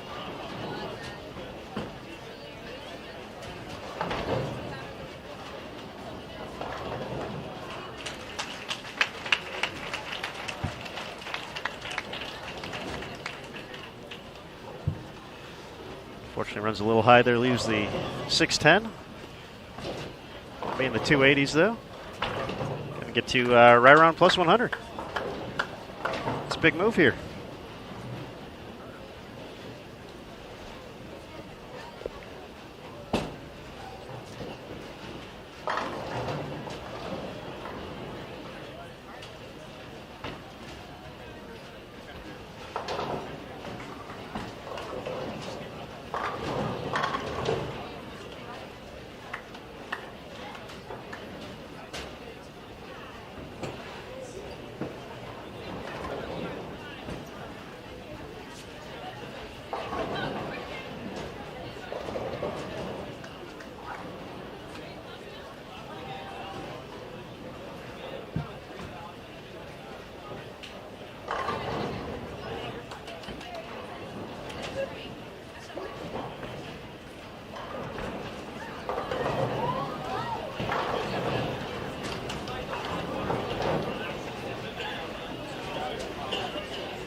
All right, Destiny Truly, 287. Should make a nice jump in the standings.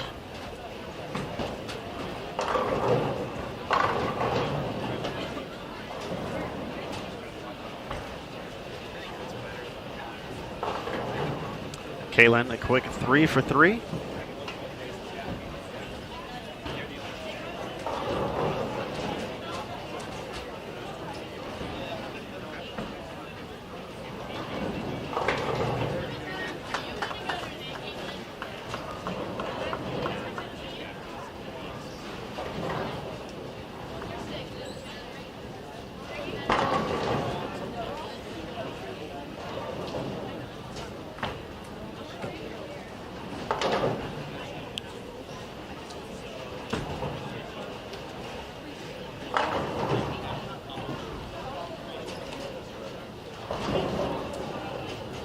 If anyone's curious, Destiny truly is a freshman at Arkansas State.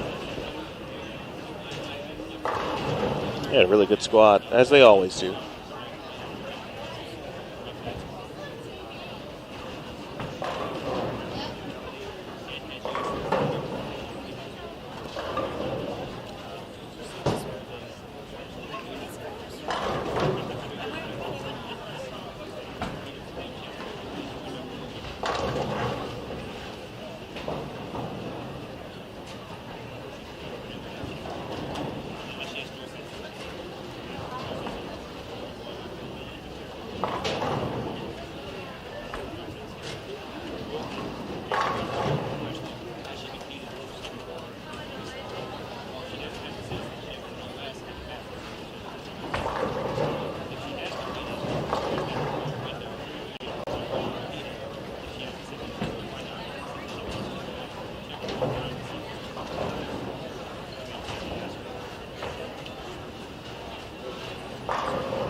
Four in a row for Caitlin Johnson.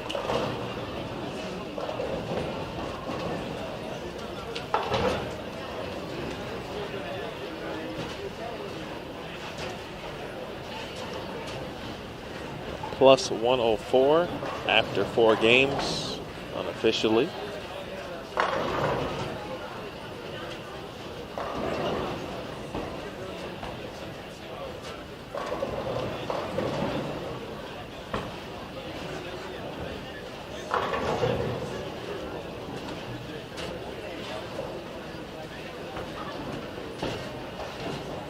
Now with 3 in a row. Pretty good crossover on 41 and 42 currently. Sierra Kanemoto has gone double spare 3-bagger. Brianna Clemmer, 2-time player of the year. At McKendree, Sarah Lynn Nasberg, Avery Brown. Some solid players as well.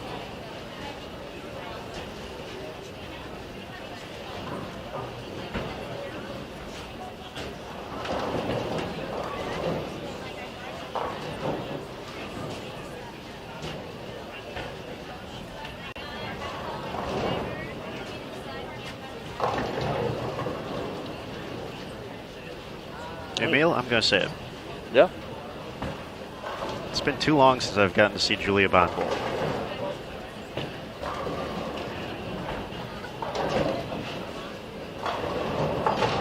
So, fair enough. If she wanted to join the PWBA Tour in 2019, hold more stops, I would be a fan of that. Julia is one of the just most technically sound players out there. And repeats shots so well.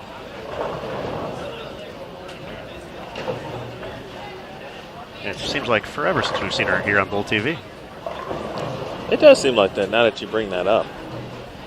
I guess theoretically, and I don't remember if she bowled a collegiate or not. But it would, if not, it would have been, wow. 7 there, good shot from Caitlin. It would have been, well, last year at this time.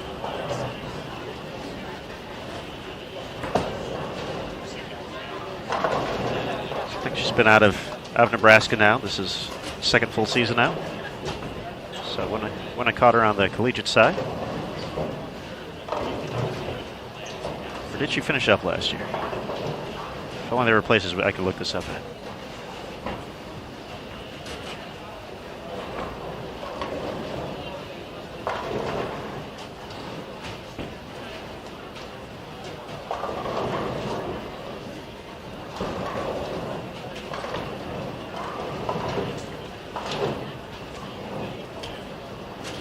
Remember in 2017, she just missed the TV show at the U.S. Women's Open. She finished 6th, if I'm not mistaken. Shot 279, final game position round.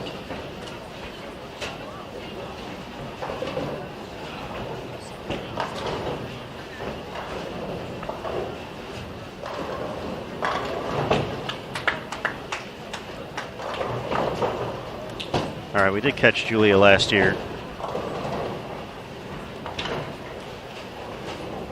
Singles championships, right? I wasn't there. You were, so you would know. But she did finish up her collegiate career last year, so it's not 2 years in between as I originally thought. She was first team All-American in 2018, so.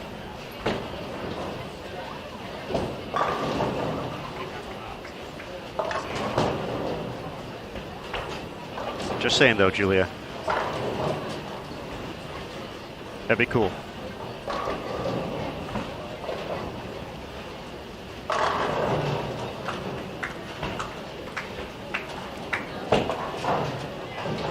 Caitlin's not messing around this game.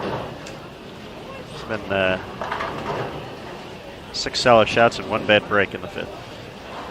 Well, we saw her a couple weeks ago here in Vegas, and obviously here at Gold Coast, and of course at South Point, and she was working on a few items, a few things in the physical game, and I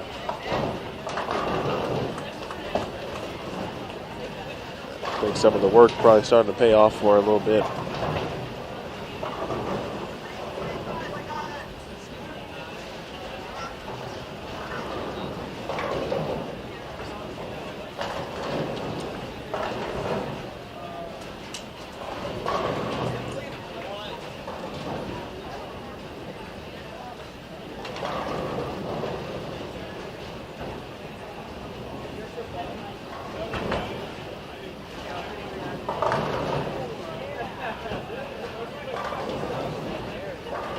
Clemmer started 6 out of the first 7. 1 pair to our left.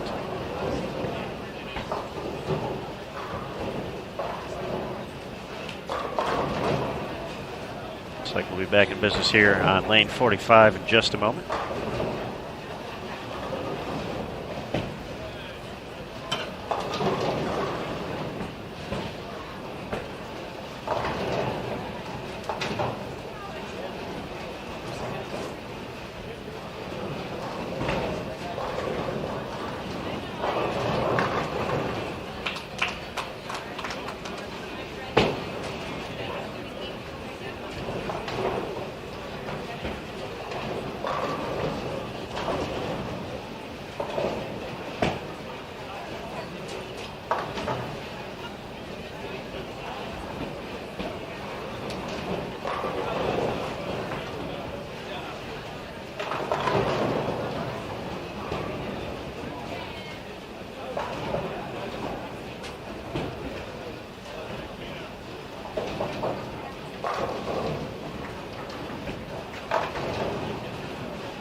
Three for 3 for Adele, one of the players we mentioned She's already earned a spot on Junior Team USA for 2019 based off of her performance at Junior Gold last year in Dallas.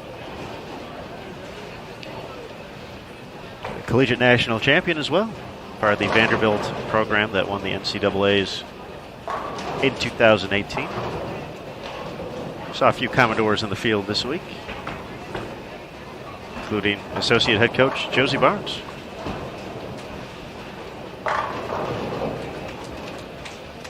Oh, very nice shot. Good ball change there for Hope Gramley.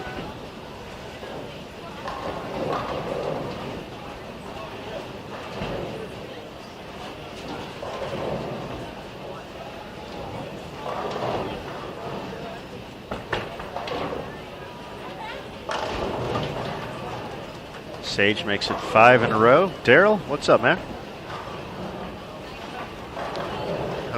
Hope everything is good out there on the East Coast. Staying warm.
Aaron, you got a very good did you know, which you probably did.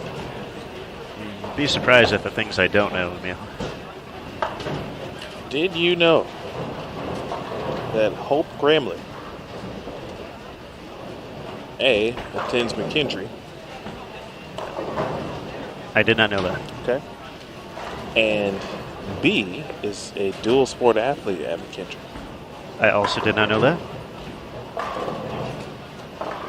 She is a bowler, of course, which, take a look at a few of her shots. It doesn't take you very long to say that she's had a very bright future. She also is on the volleyball team. Very cool.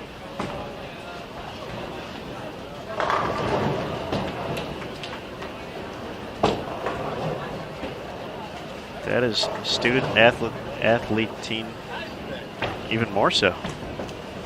Bowling's kind of one of those sports that's, you know, season-wise when you look at school, that's kind of like year-round. So, I mean, volleyball, I'm less familiar with their time frame in the semester, I guess, kind of their main season is. But it's a fall sport, if I'm not mistaken. The women's season is generally in the fall, winter. And to my experience watching men's volleyball, tends to be winter, spring, or straight spring.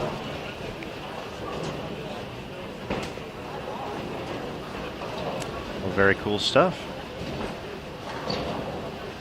I was watching her, of course, compete here, and I go, man, I've seen her before.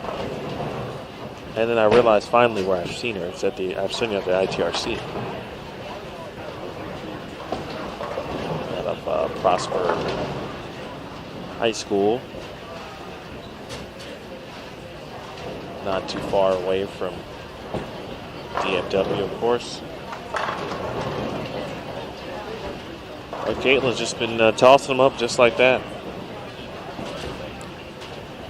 There've been a lot of pins left on the deck. Minus the old 7-pin in the 5th frame. Taking care of business. A few quick questions in the chat. Joshua, didn't Julia win this event or somewhere close to there? And that is correct. She's actually on the masking unit banner on the lane she's bowling on at the moment. I did not make that connection until just now, but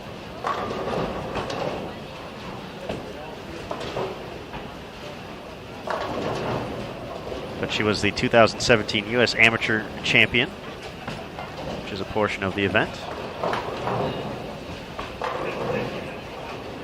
She was the runner-up last year in the U.S. Amateur, fell to Jordan Richard in the title match, so Julia had a very strong junior career as part of Junior Team USA, past junior gold champion, and now it's been a part of the adult team for the past 2 years, I want to say, 17 and 18, looking to once again make her way in 19. And it looks like Don and Chris in the chat have helped Tango out. Surface adjustments are allowed.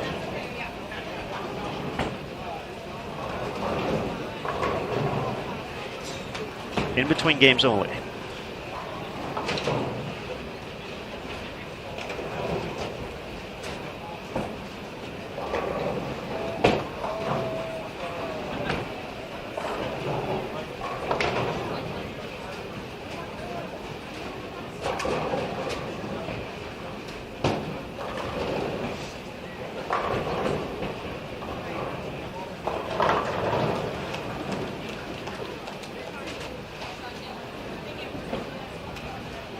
Ada 9, Caitlin Johnson.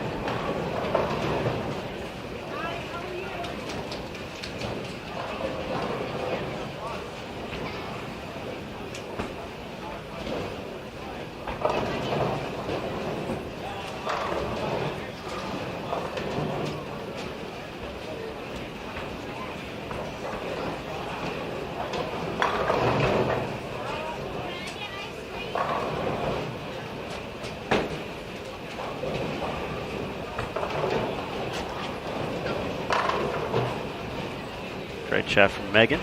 Over on 43.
As correct in the chat, 152 competitors here on the lanes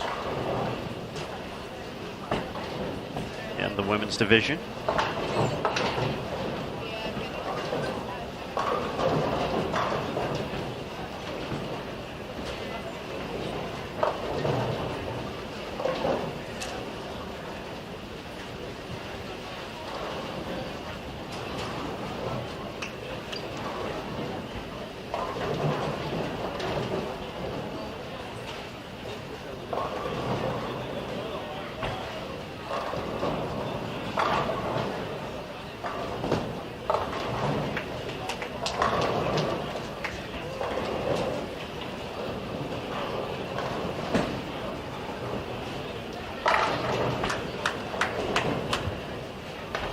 To the cold iron, first strike of the game. All been there. Grind and grind, figured out.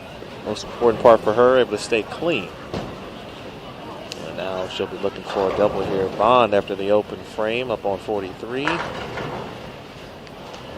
a 10 pin. And I think that's such a sneaky quiet part of this event. Yeah, I mean, it's one of those things where we're always going to talk about spares because they're spares and we talk about spares. That's what we do because spares are important. But it just seems like, you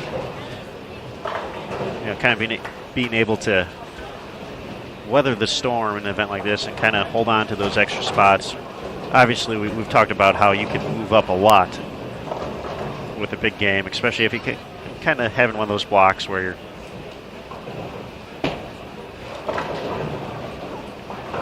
doing all right, but not up there in the top, 5-10 spots. But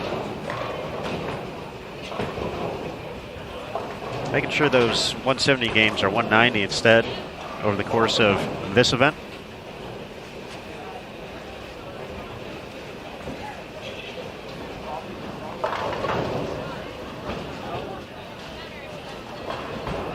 That's where the pins sneakily add up. I'm not even sure if that's a word. You are Aaron Smith, man, so you get a little leeway. Could invent some words. I'm really impressed with Hope Grimley. I know her score is not showing that, but you can clearly see that she's a very talented individual. Do a little bit more research. Don mentioned that she may have been freshman of the year. She's freshman of the year, the Great Lakes Valley Conference, GLVC in volleyball, and also made the all GLVC second team. So if she's as good as right now when we're watching the bowling, I'm looking forward to. I might have to go catch a McKendree volleyball game. Let's go. Got to make our way down to the area. You know it well. 11, yeah, dude. Yeah, not too far from Lindenwood.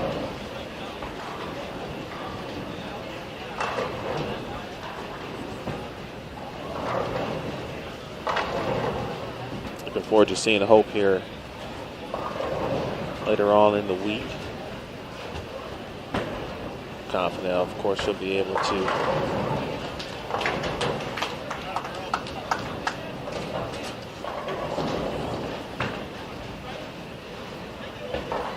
strike a ton here.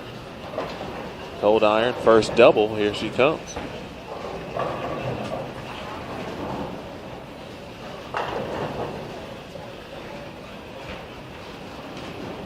All right, Caitlin Johnson to finish off 279. Bang.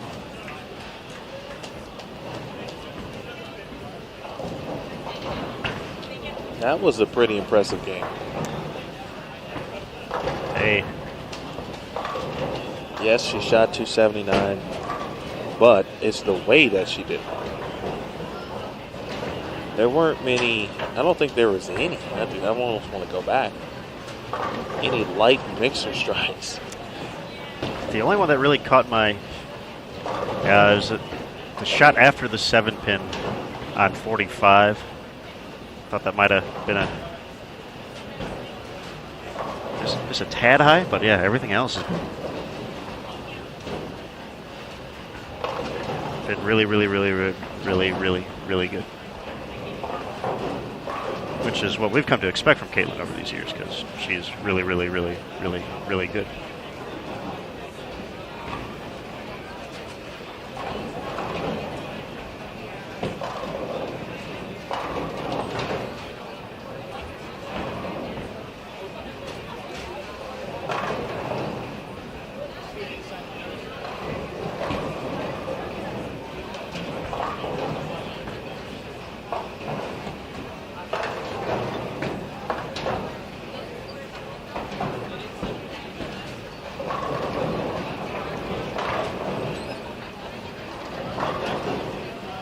All right, our attention's turned to 43-44. It's actually the only pair ongoing at the moment. Looks like 39 and 40, perhaps maybe the last to get started here. Actually, no. 51 and 52 just entering the second frame. A few delays somewhere. All right, Cold Iron here looking for 3 in a row. Hook.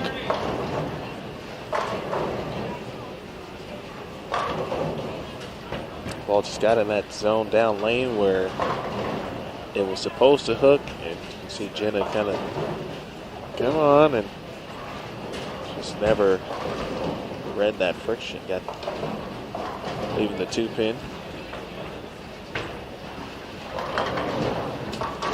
Bond able to carry.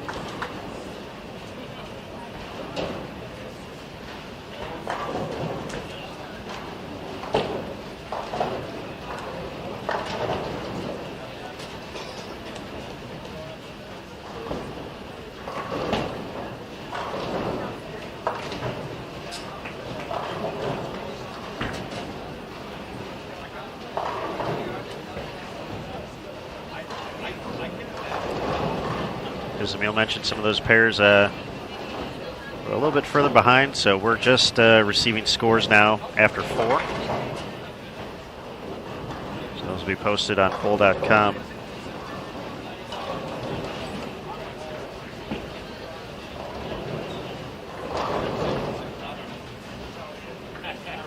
Just a minute or two.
As we wait for those scores to load up online, we have a new leader. It was a previous leader who's back to lead. Shannon O'Keefe, 923, returns to the top of the standings. Liz Culkin, 918 in second. A steady day for April McDonald, puts her into third place, 905. Caitlin Johnson, well, she was in fourth place with 904. I think she's going to be slightly, several, maybe a spot or two ahead of that. Through the big 279. Destiny Truly, 287 in game 4. Helped her get to 898. Jasmine Mason, 886. Kayla Hicks, 883. Caitlin Dickerson, 878. Kelly Kulik makes her way into the top 10 for the first time today, 876. And Taylor Boltice and Crystal Elliott tied for 10th, 868. Once again, that's through 4.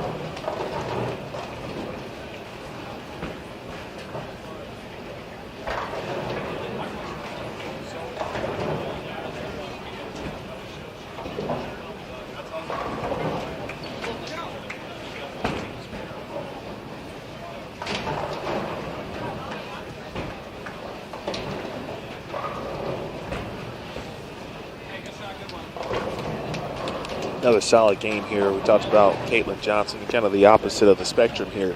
Jenna Coldiron didn't get her first strike till the 6th frame, able to pick up a double. Thrown some good shots since then. 9 spare, still clean, and still has an opportunity not only to go plus this game, but get back to plus overall. So kind of one of those things where you mentioned a little bit, Aaron, obviously spares go without saying, but you know, they add up, especially in this type of event. The format makes it a little tougher for you to make a move, make a jump.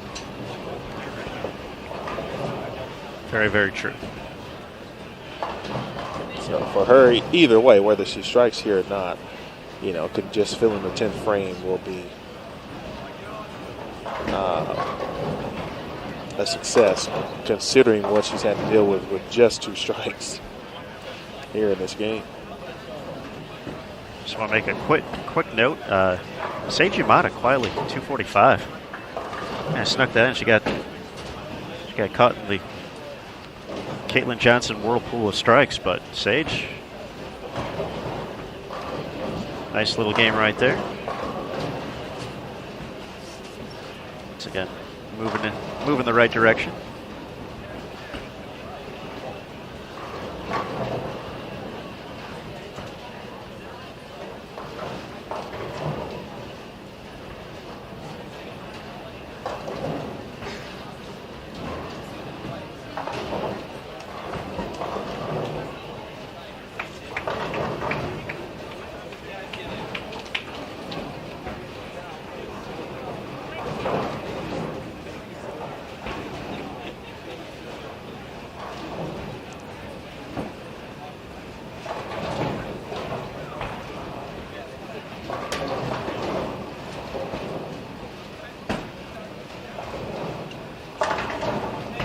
Wow.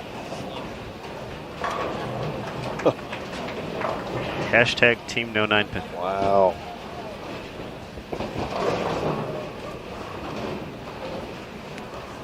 You know that's frustrating, obviously. But again, they make the spare. Try to finish this game off.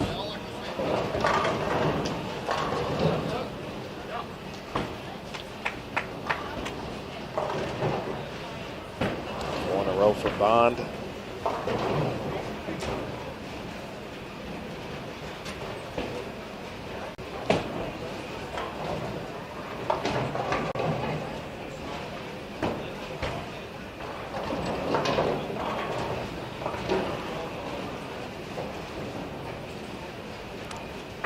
For the folks in the chat about the scores, we just got them after 4, so we had some pairs start a little bit late. So obviously, Caitlin now at plus 183, as it says on the screen there.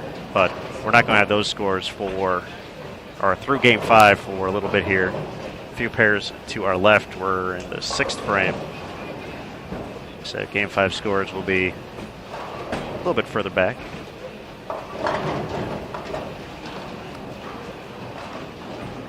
It's a tough yet good 201 there.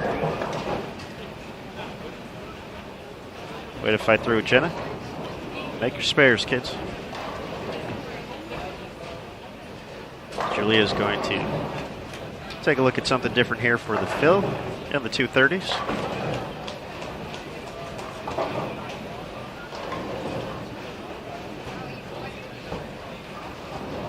I think this is about her live stream average. Her career on Bowl TV is about 235.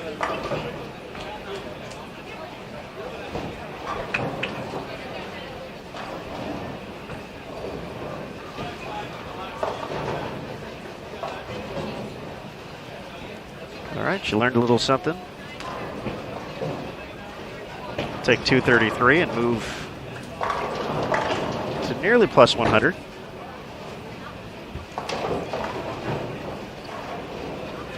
Megan bounces back with a strike after the miscue on the single pin.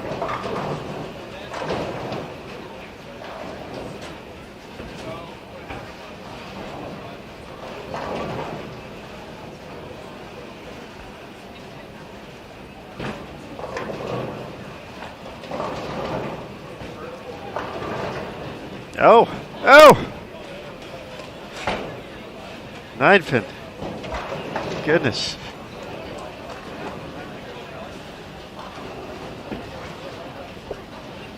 Can't have that happen twice in a row.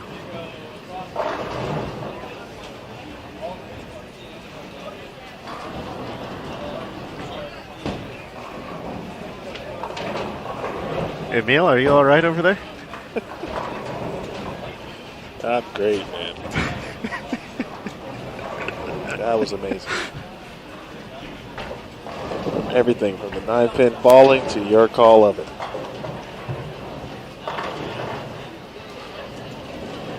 See, now I'm glad it fell, even more so, because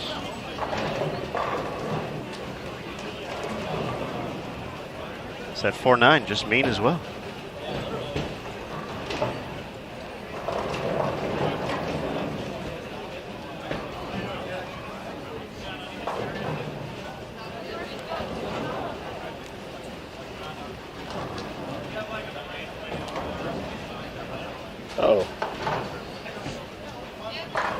Nice 231 from Adele. 233 for Julia Bond.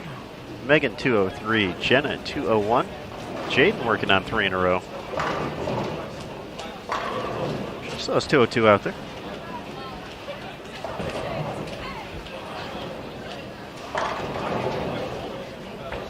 Great shot.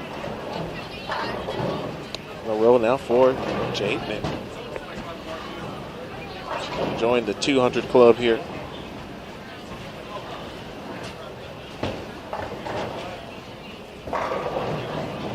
Another strike and 8 pins.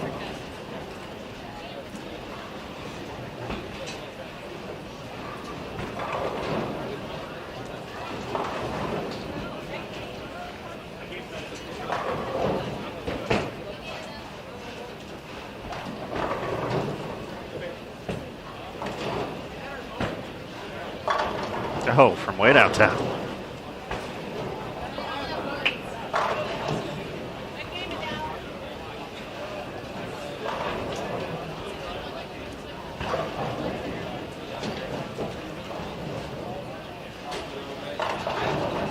That's what happens when you get into the right part of the lane.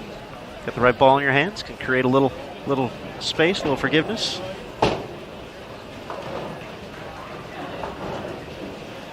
You're able to create that. Good things happen.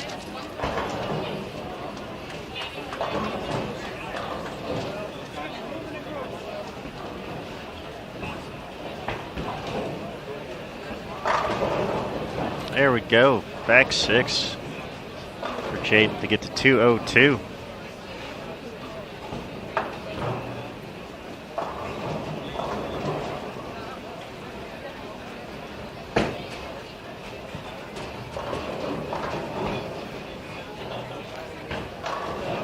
Just like that, 1 to go for day number 1 at the 2019 USBC Team USA Trials and US Amateur Championships.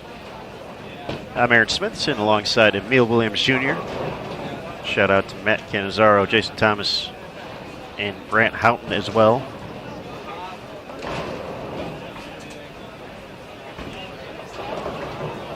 So we have a big team out here. Doing some work, getting all the good stuff. Of course, be sure to check out social media. Sport of Bowling USBC on Facebook, at USBC on Twitter, at US Bowling Congress on Instagram for all the good stuff.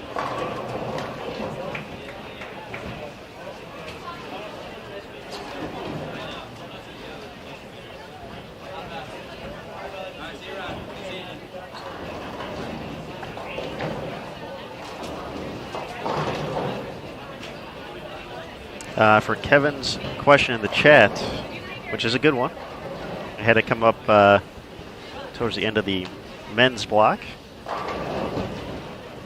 But players can essentially choose either static rule to go for on this one. They can have stuff that already abides by the 2020 static weight rules, or they can also stick to the current with weight holes, 3 ounce, 1 ounce, all the good stuff. So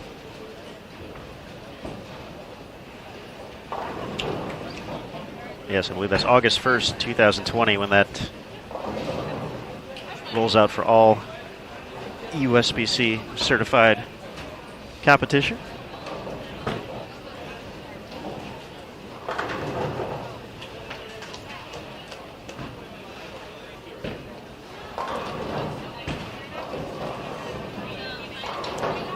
So, Emil, we ran into this lull kind of during the first block.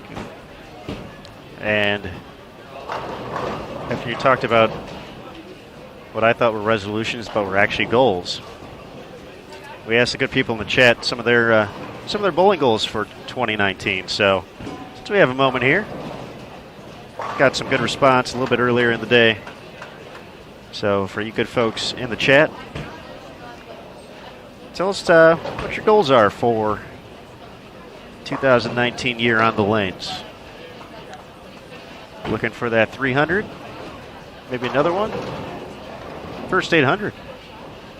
tournament wins, making cuts, whatever it may be. Let us know in the chat.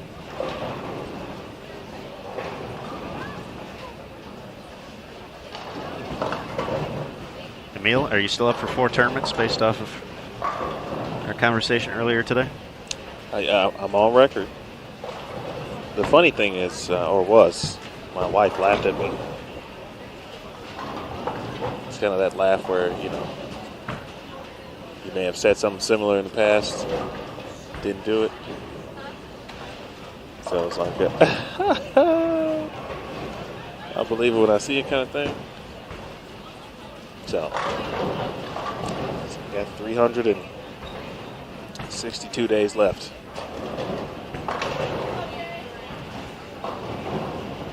Well, there we go. Lori, we'll be rooting for you for that 300. Paige is pretty good, so that's going to be tough, Mike, but we're rooting for you too, bud.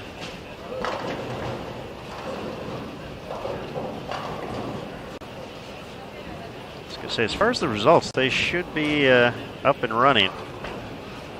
Sometimes you may have to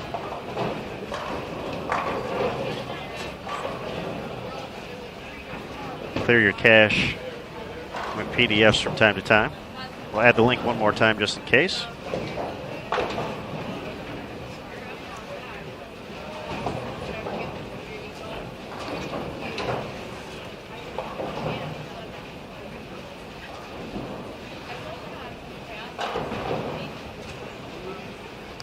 Some more folks. First 300, first 800. Cashing in the next event. Win a tournament. I like them all. We're rooting for you, good folks.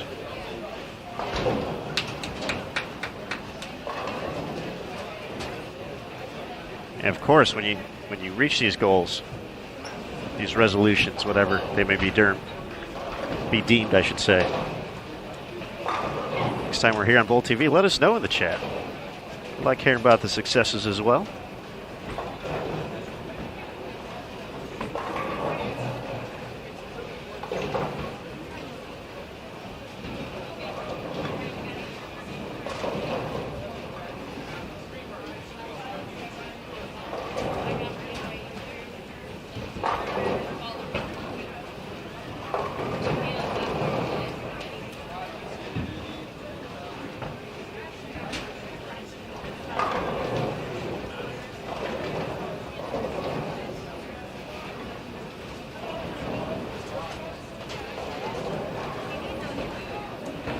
All right, underway.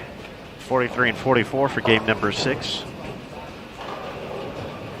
Jordan Newham, Kelsey Abrahamson, McKenna Collier, and Sydney Brumman.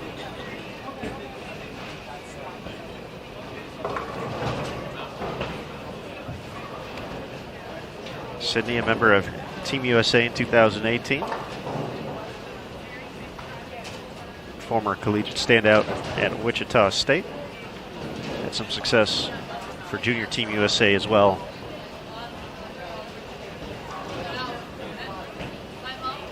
And now on the PWBA Tour.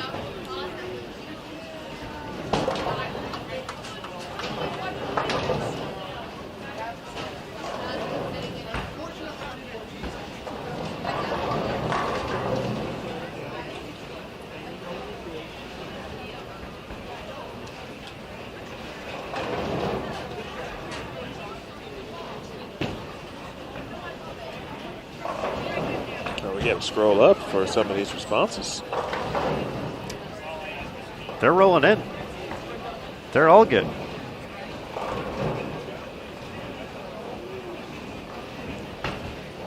Get the left-handed average up to 175. Here's my favorite one, to not Lily. Because that's in play. So I know that fear. So I can, that's fair. Much respect right there. How about that? Along with getting that left-handed average up to 175, we got shoot a 300 and 800. with that left hand. Got another 800. Carpe Diem. 783's been close.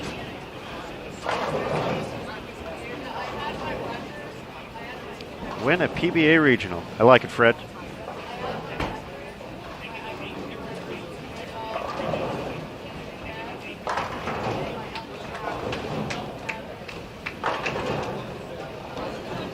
Patrick wants all 12 back at his home house. Been a few years.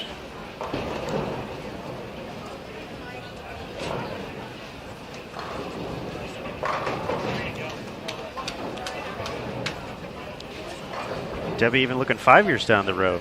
Bowl the Golden Ladies Classic. All good stuff.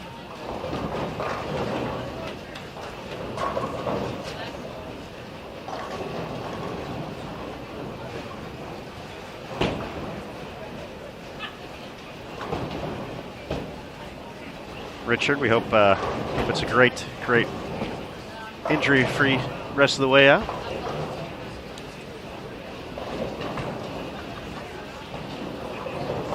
Beat Alex Hoskins. That one's tough, especially at the Masters, but we like it. Go get it.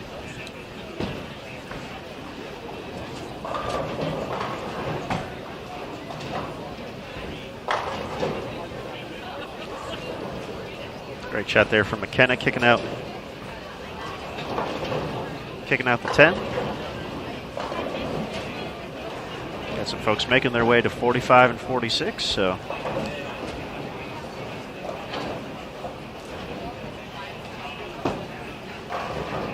hopefully we're nearly ready to go there as well.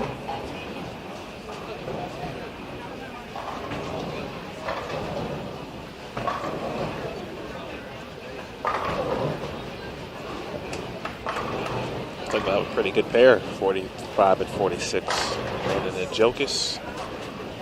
It's like Brittany Kinney, Jasmine Mason, Gigi. She's at the bowl. They bowl a lot this year, she said. That's good. That's another player we don't get to see enough of. So she's been bowling pretty well today too. Former junior Team USA and University of Nebraska standout. Also another player that says she's really been putting in the work on the lanes.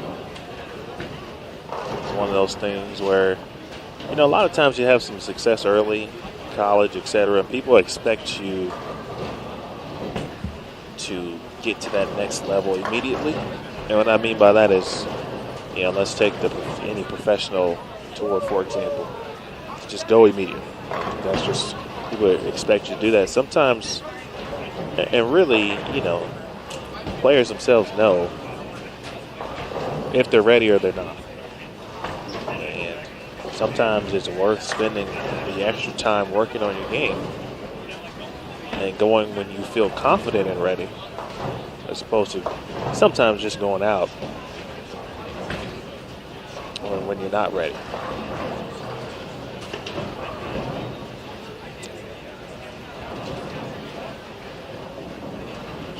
Sometimes patience is indeed a virtue.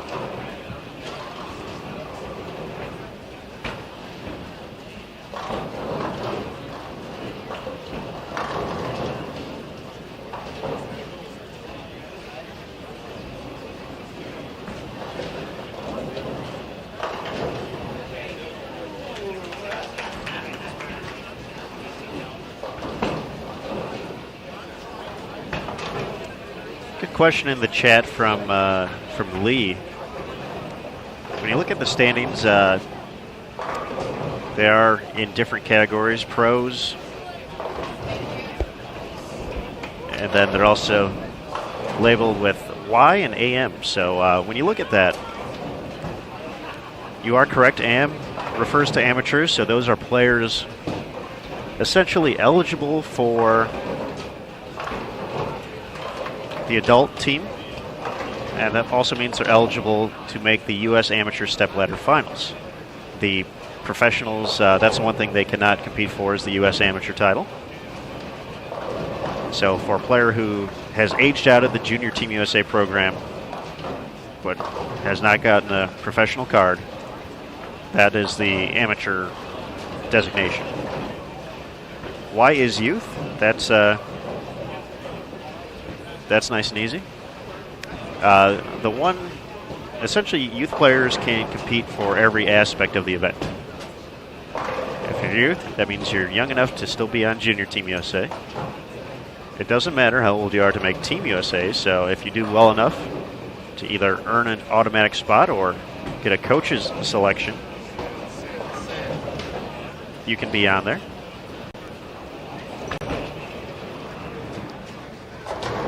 Youth players are also eligible for the U.S. Amateur as long as they're not a professional. We've had that in the past before, so. And then youth, obviously, everyone can compete for the Team USA Trials Champion. So that's kind of the designations there. So just players going for different things necessarily this week. Junior Team USA is an age-out program instead of a lot of folks are familiar with the status of kind of USBC being youth or adult. Once you move up to the adult ranks, you can't compete in youth events.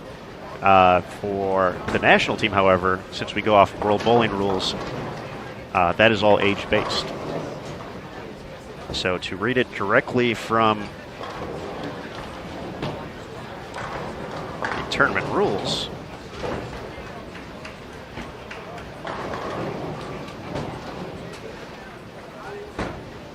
to qualify for Junior Team USA in 2019, participants must be 20 or younger as of January 1st, 2019.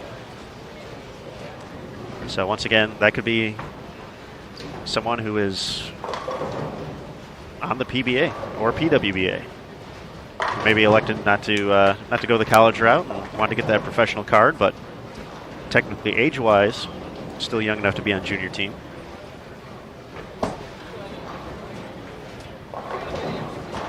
So those are the designations.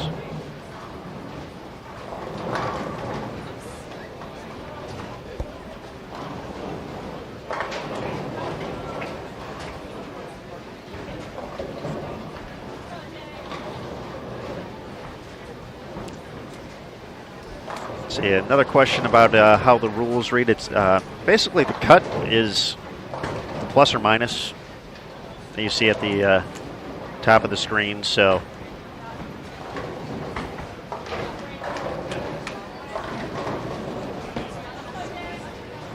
usually if we were having a top 5 or something like that, the cut would be the pins behind the last spot. But in this instance, since there is no cut necessarily throughout the course of the week, it's just everyone's plus and minus. So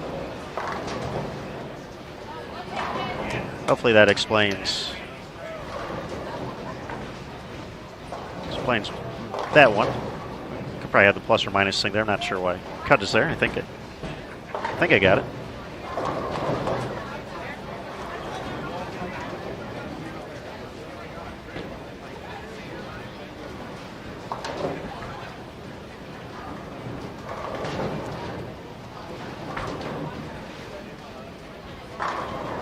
Nice cover there by Allie Ijams, former Wichita State Shocker.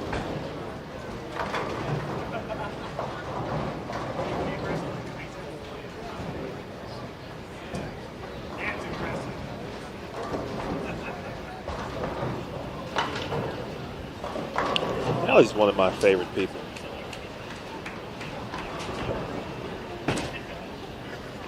Good to see her bowling.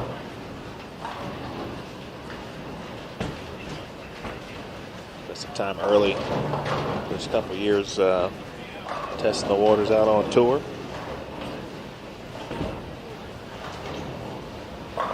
Teacher.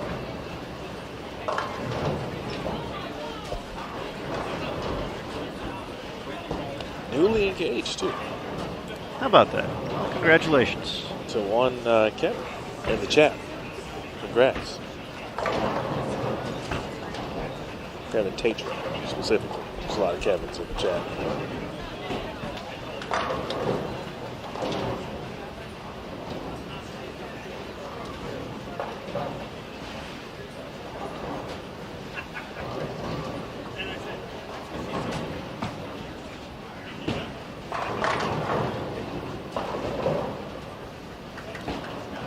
That's a quality shot right there.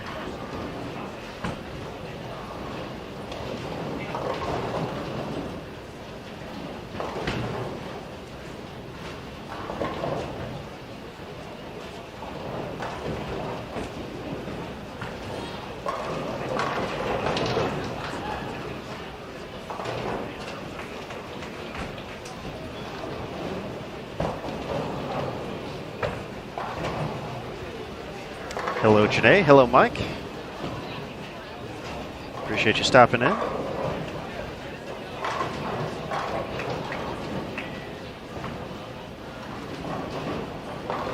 Shout out to Mike Krauser. Does some pretty cool things in the Northwest Indiana area as far as running tournaments for youth competitors that want to earn some scholarship money and hone their skills as well. So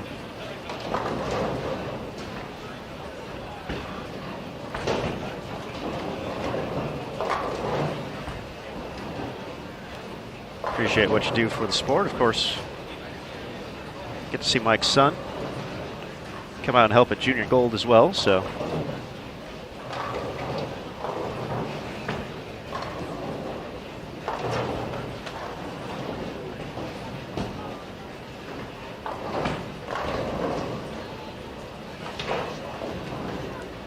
to keep the bowling ties in the family.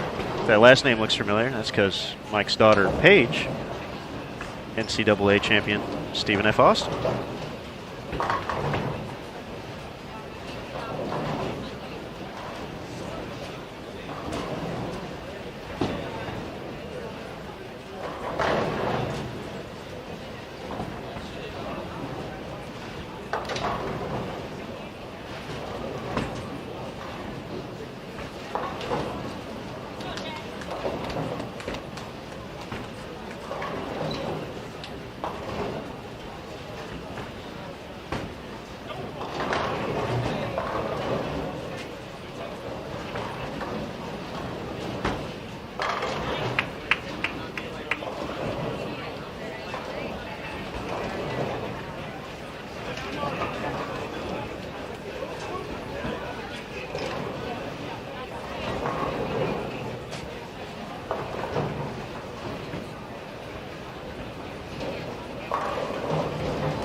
Kelly Kulik, far right of your screen, 47. Is a very stubborn 7-pin.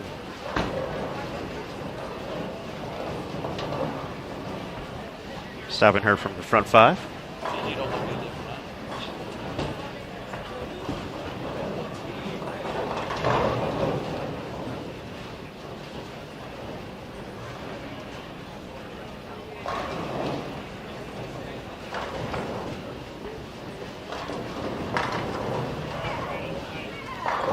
You said Mike was in Northwest Indiana?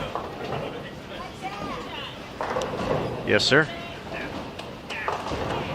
Maybe I'll try to bowl one of the tournaments. So that'll be one of my 4 tournaments that that I said I would.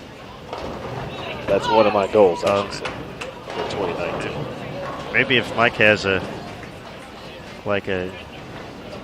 doubles event, like adult junior. That's fine. The 34 and older division. I missed that part about youth, is what you're saying. I'm not saying you missed it. You just perhaps neglected it for a brief second. I might have. I just heard tournament director. I missed the youth part. But I'll let you know how eager I am to get out on the lanes and achieve my goals for 2019. This is true. Looks like we got a front 8 taking a quick glance at live scoring. Shauna Strauss way down on 1 and 2.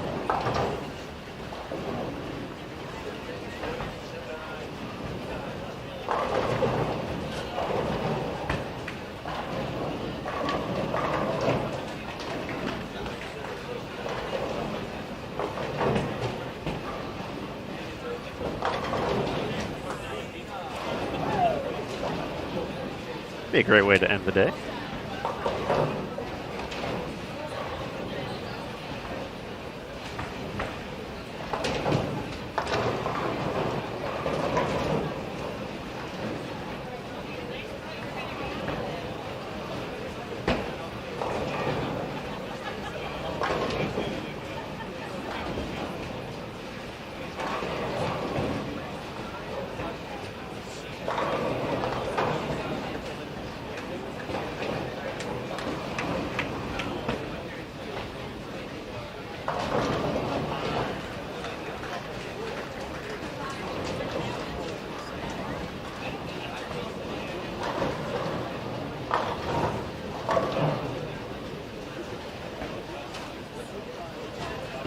Front 9 now for Shauna.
Sid the Kid.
Way down 1-2. Looks like Shauna got first one in the 10th. Still looking for that first 300 here at Team Trials in 2019.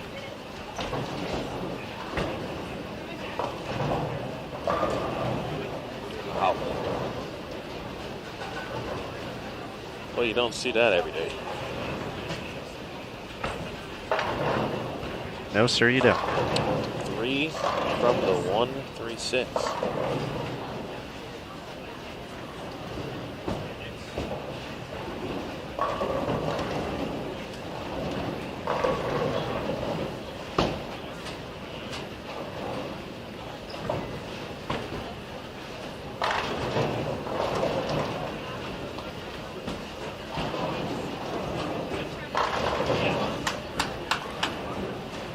Jordan asked for that ball to lay off, and it does the proper amount. Shauna, front 11, way down at 1 and 2. All right, it's happening. I hope she gets it. Let's go, Shauna. Shauna's a super cool person in general. Always out here competing. Let's get that 300 right here. That's way less exciting when we can't even see like the reaction. Oh! Oh! Live scoring. There it is. 300. Shauna Strauss. All right. First 300. 2019 USBC Team USA Trials. Congratulations, Shauna. That's awesome. That is awesome.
Is this game 6? It's game 6. Get out of here. I can't. Wow. I have to wait till game 6 is over before I can get out of here. I honestly didn't realize that. If only we put what game it was on the screen. But, you know. Now, to be fair, Your angle is not added. I'll give you that. but I looked down at the screen and said, oh, it's game 6.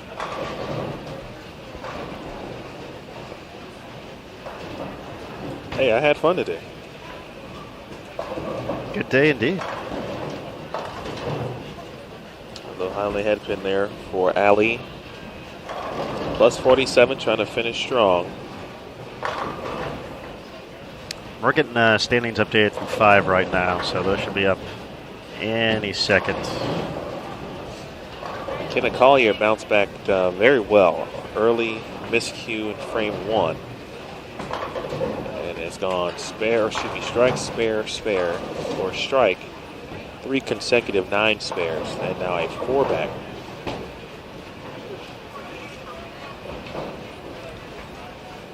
Drummond following an open frame. Gets a break. And it has that look. On both lanes, that part of lanes get a little touchy. There's a spot you just don't want your ball to read right now. The man does that, it kicks. You saw GG's first few shots just kind of get a little left and go, and just like that right there. Kaylin Johnson, our new leader after 5 with that big 279 here on Bowl TV. 1183. Shannon O'Keefe in second, 1158. Gigi on our featured pair right now. Jasmine Mason in third, 1124. Kelly Kulik, 1112. Liz Culkin, 1109. Destiny Truly, 1108. April McDonald, 1104. Sierra Kanemoto having a nice back half of the block there. 236, 241, 236 to get to 1103. Julia Bond, 1098. And Kayla Hickson rounds out the top 10, 1095. I saw in the chat a little bit earlier, said Caitlin shot 266 her final game. So, if that's the case, she's going to be in pretty good business to lead day 1 here.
frame for Gigi. Meanwhile, Sydney Brummett struck out. So the second shot was great. Struck him a fill 180.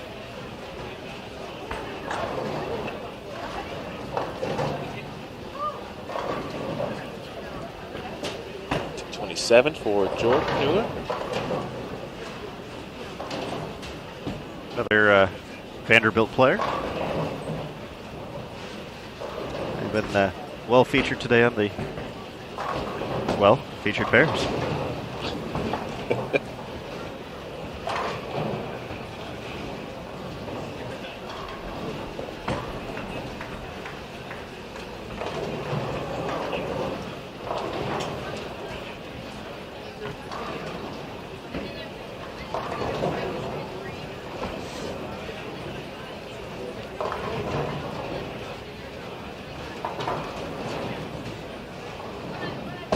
This is an event that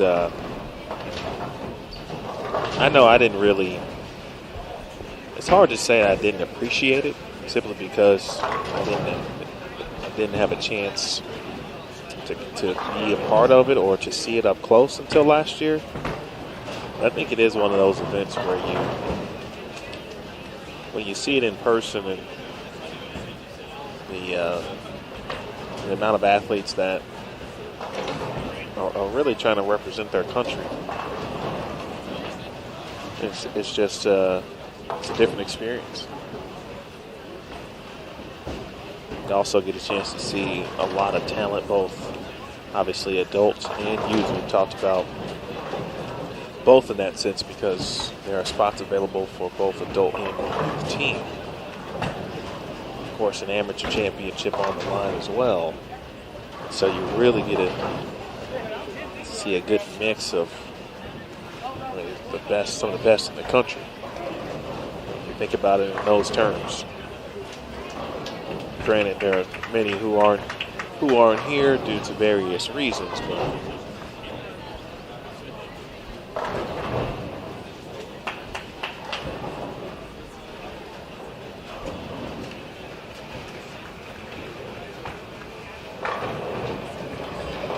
by the way, thanks to W Bowling. We appreciate it. We appreciate you watching. Last year, I certainly understood why many certainly enjoyed this event so much. Kenny Collier, by the way, finished with 215. Kelsey 180 on 43 and 44. Good shot there from Allie Ijams. Back in business in the sixth frame.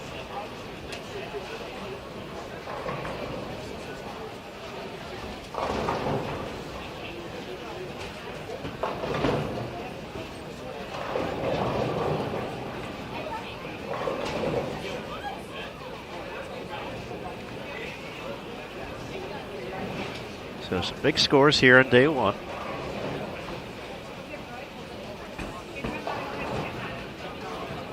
It sounds like, I'll admit I didn't watch much of practice yesterday. We were busy trying to get ready for the live stream and test some things out, make sure we're ready to go to bring you the broadcast. And didn't get to watch much of the pattern being out tomorrow. And I think they're going to be a little tough tomorrow. Talking with Brian Mano a little bit earlier, he joined us on the stream. He said, I think that's going to be one where it's going to be kind of hearing it from folks and talking like, that might be the tough one this week. And not even realizing it on the women's side. We were talking to Missy Parkin a little bit earlier today before their block started. And Missy pointed out only 18 mils for the volume on 38 feet tomorrow. So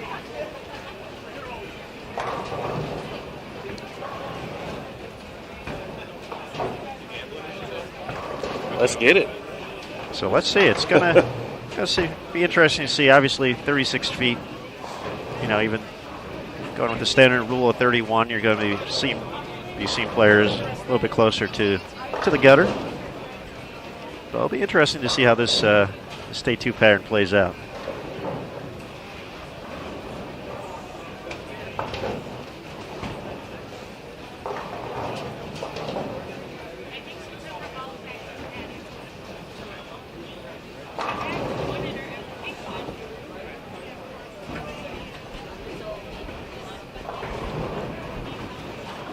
to the question in the chat about a super tournament with this group and top Korean players, everyone chiming in. We do have an event called like that. It happens every 4 years. It's called the World Championships. Actually, I'm not sure of the proper rotation. It kind of goes back and forth, but the World Bowling World Championships for both the men and the women usually bring together the top teams from everywhere, all across the globe. And that's essentially, you know, what a lot of these players are competing for this week is the opportunity to be part of Team USA in the future, to represent the United States in an event like that. To not only be a national champion, be part of the national team, but to become a world champion. Get that gold medal, hear your national anthem play. Certainly very special. The Cubica AMF World Cup often features more than 80 countries combined between the men's and the women's field. Not the team aspect there, that's all individual. That's actually the team trials champion on both the men's and the women's side. Gets that honor later in the year in 2019. But there are certainly opportunities to showcase the best of the best.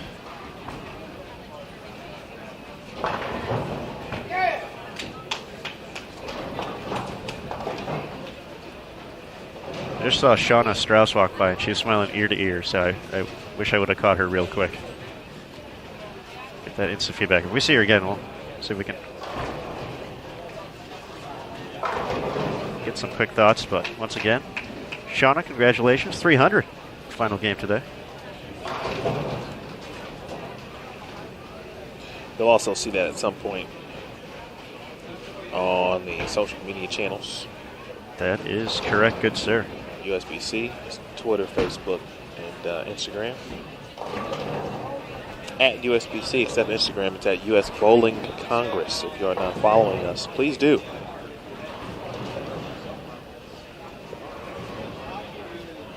Yeah. Yeah.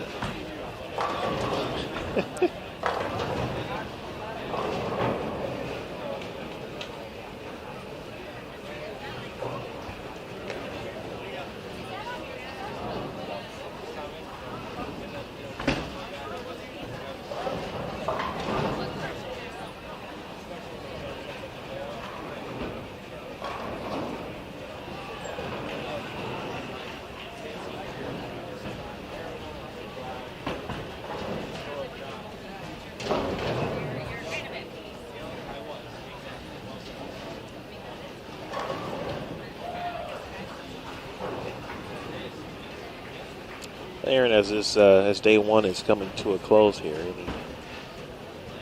Yes, sir. anything that has stood out to you? Both men and women. That one's easy because it's definitely the predominant strength of the youth players on the men's side. When you look at that, top 7 right now. They're all pups.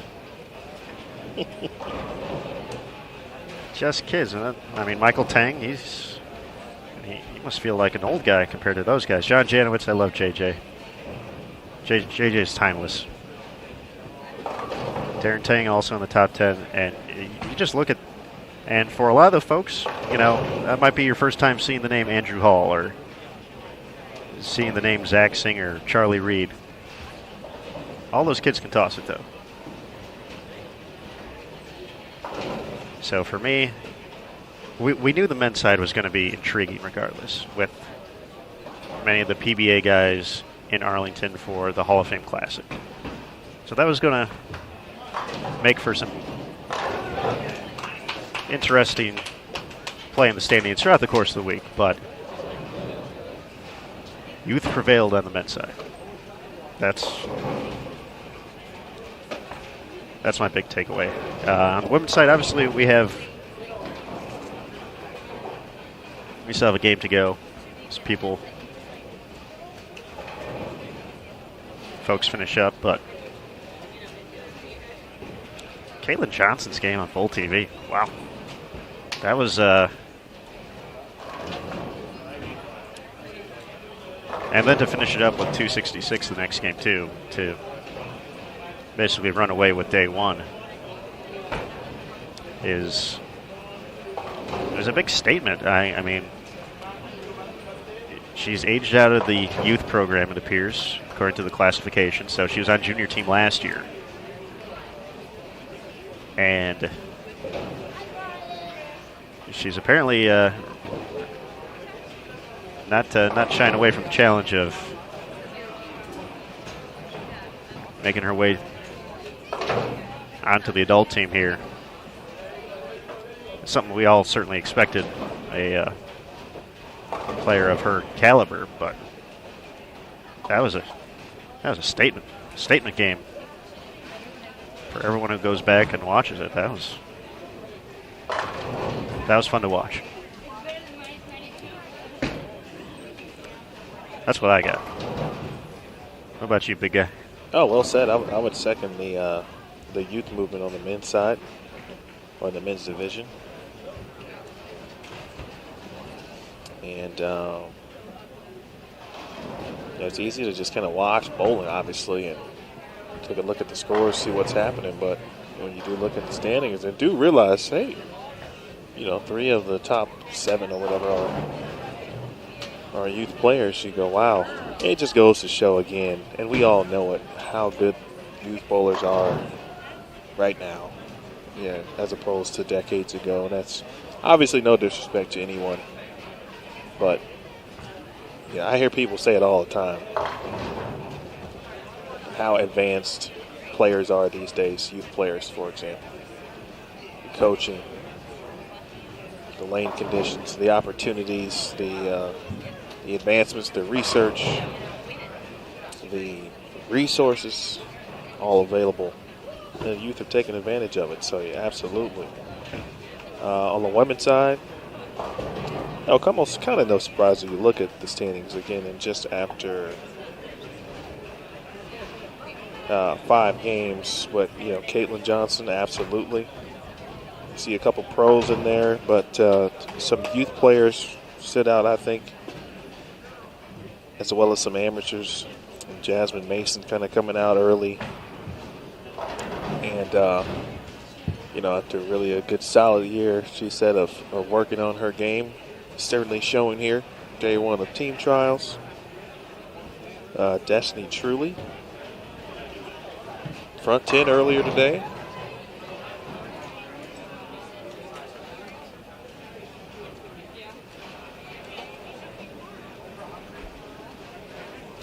Sierra Kanemoto, Julia Bond, names that we often hear, of course, but again, seeing them back in this type of environment. No collegiate teams in that respect, just them doing their thing. I think it's going to be a great week. I think so. In fact, I know so. Bold prediction 2019. Want to hop back to a question in the chat from Alex about will the selection committee potentially select PBA members that aren't present at trials but in Arlington, Texas, and that is certainly in play. The National Selection Committee gets to choose up to 5 resume players. So those are folks who have been on Team USA or Junior Team USA in the past 10 years. The top 25 in money earnings on the PBA Tour on the 2018 or during the 2018 season, or the top 25 in points in the PWBA Tour points list in 2018, have the opportunity to submit a resume. So for some of those players, Kimberly mentioned EJ Tackett, Kyle Troop, they all fit that criteria Whether or not they submit their resumes, we don't know. Haven't been told. It's probably not my place to even know. But that's those are all turned in. The National Selection Committee looks at them, analyzes them, talks about it, and then they're able to make those 5 decisions.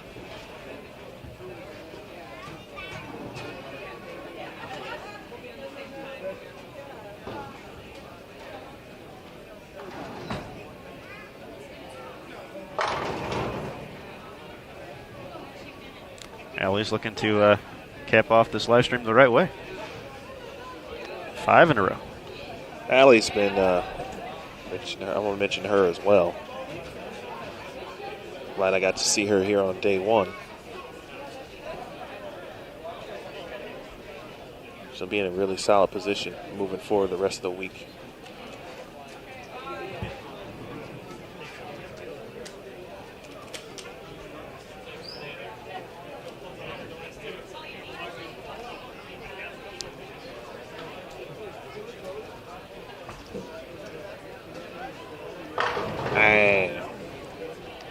Let's go. I'm already in midweek form. I would say.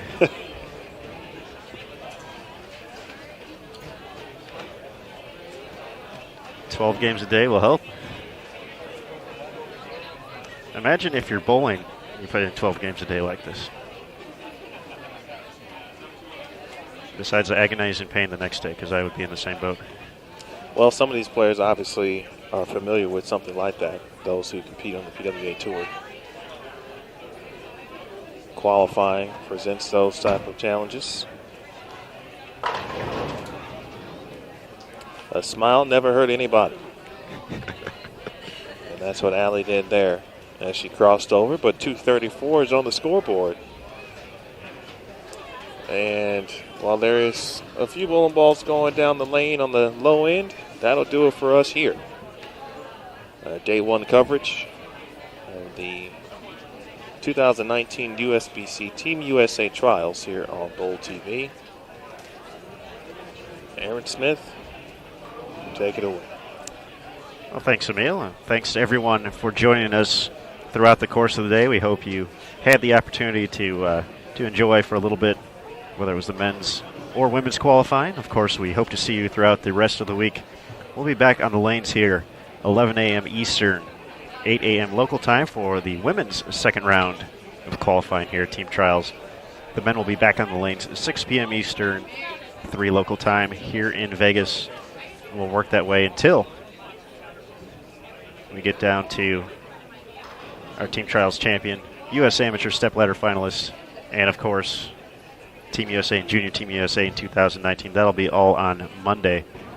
But for the tournament staff, Gold Coast and their great staff here, Jason Thomas, Matt Canzaro, Brant Houghton, and my man, Emil Williams Jr., I'm Aaron Smith.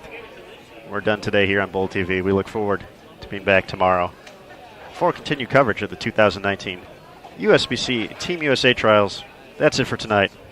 We'll see you tomorrow. Thanks again, and have a great evening.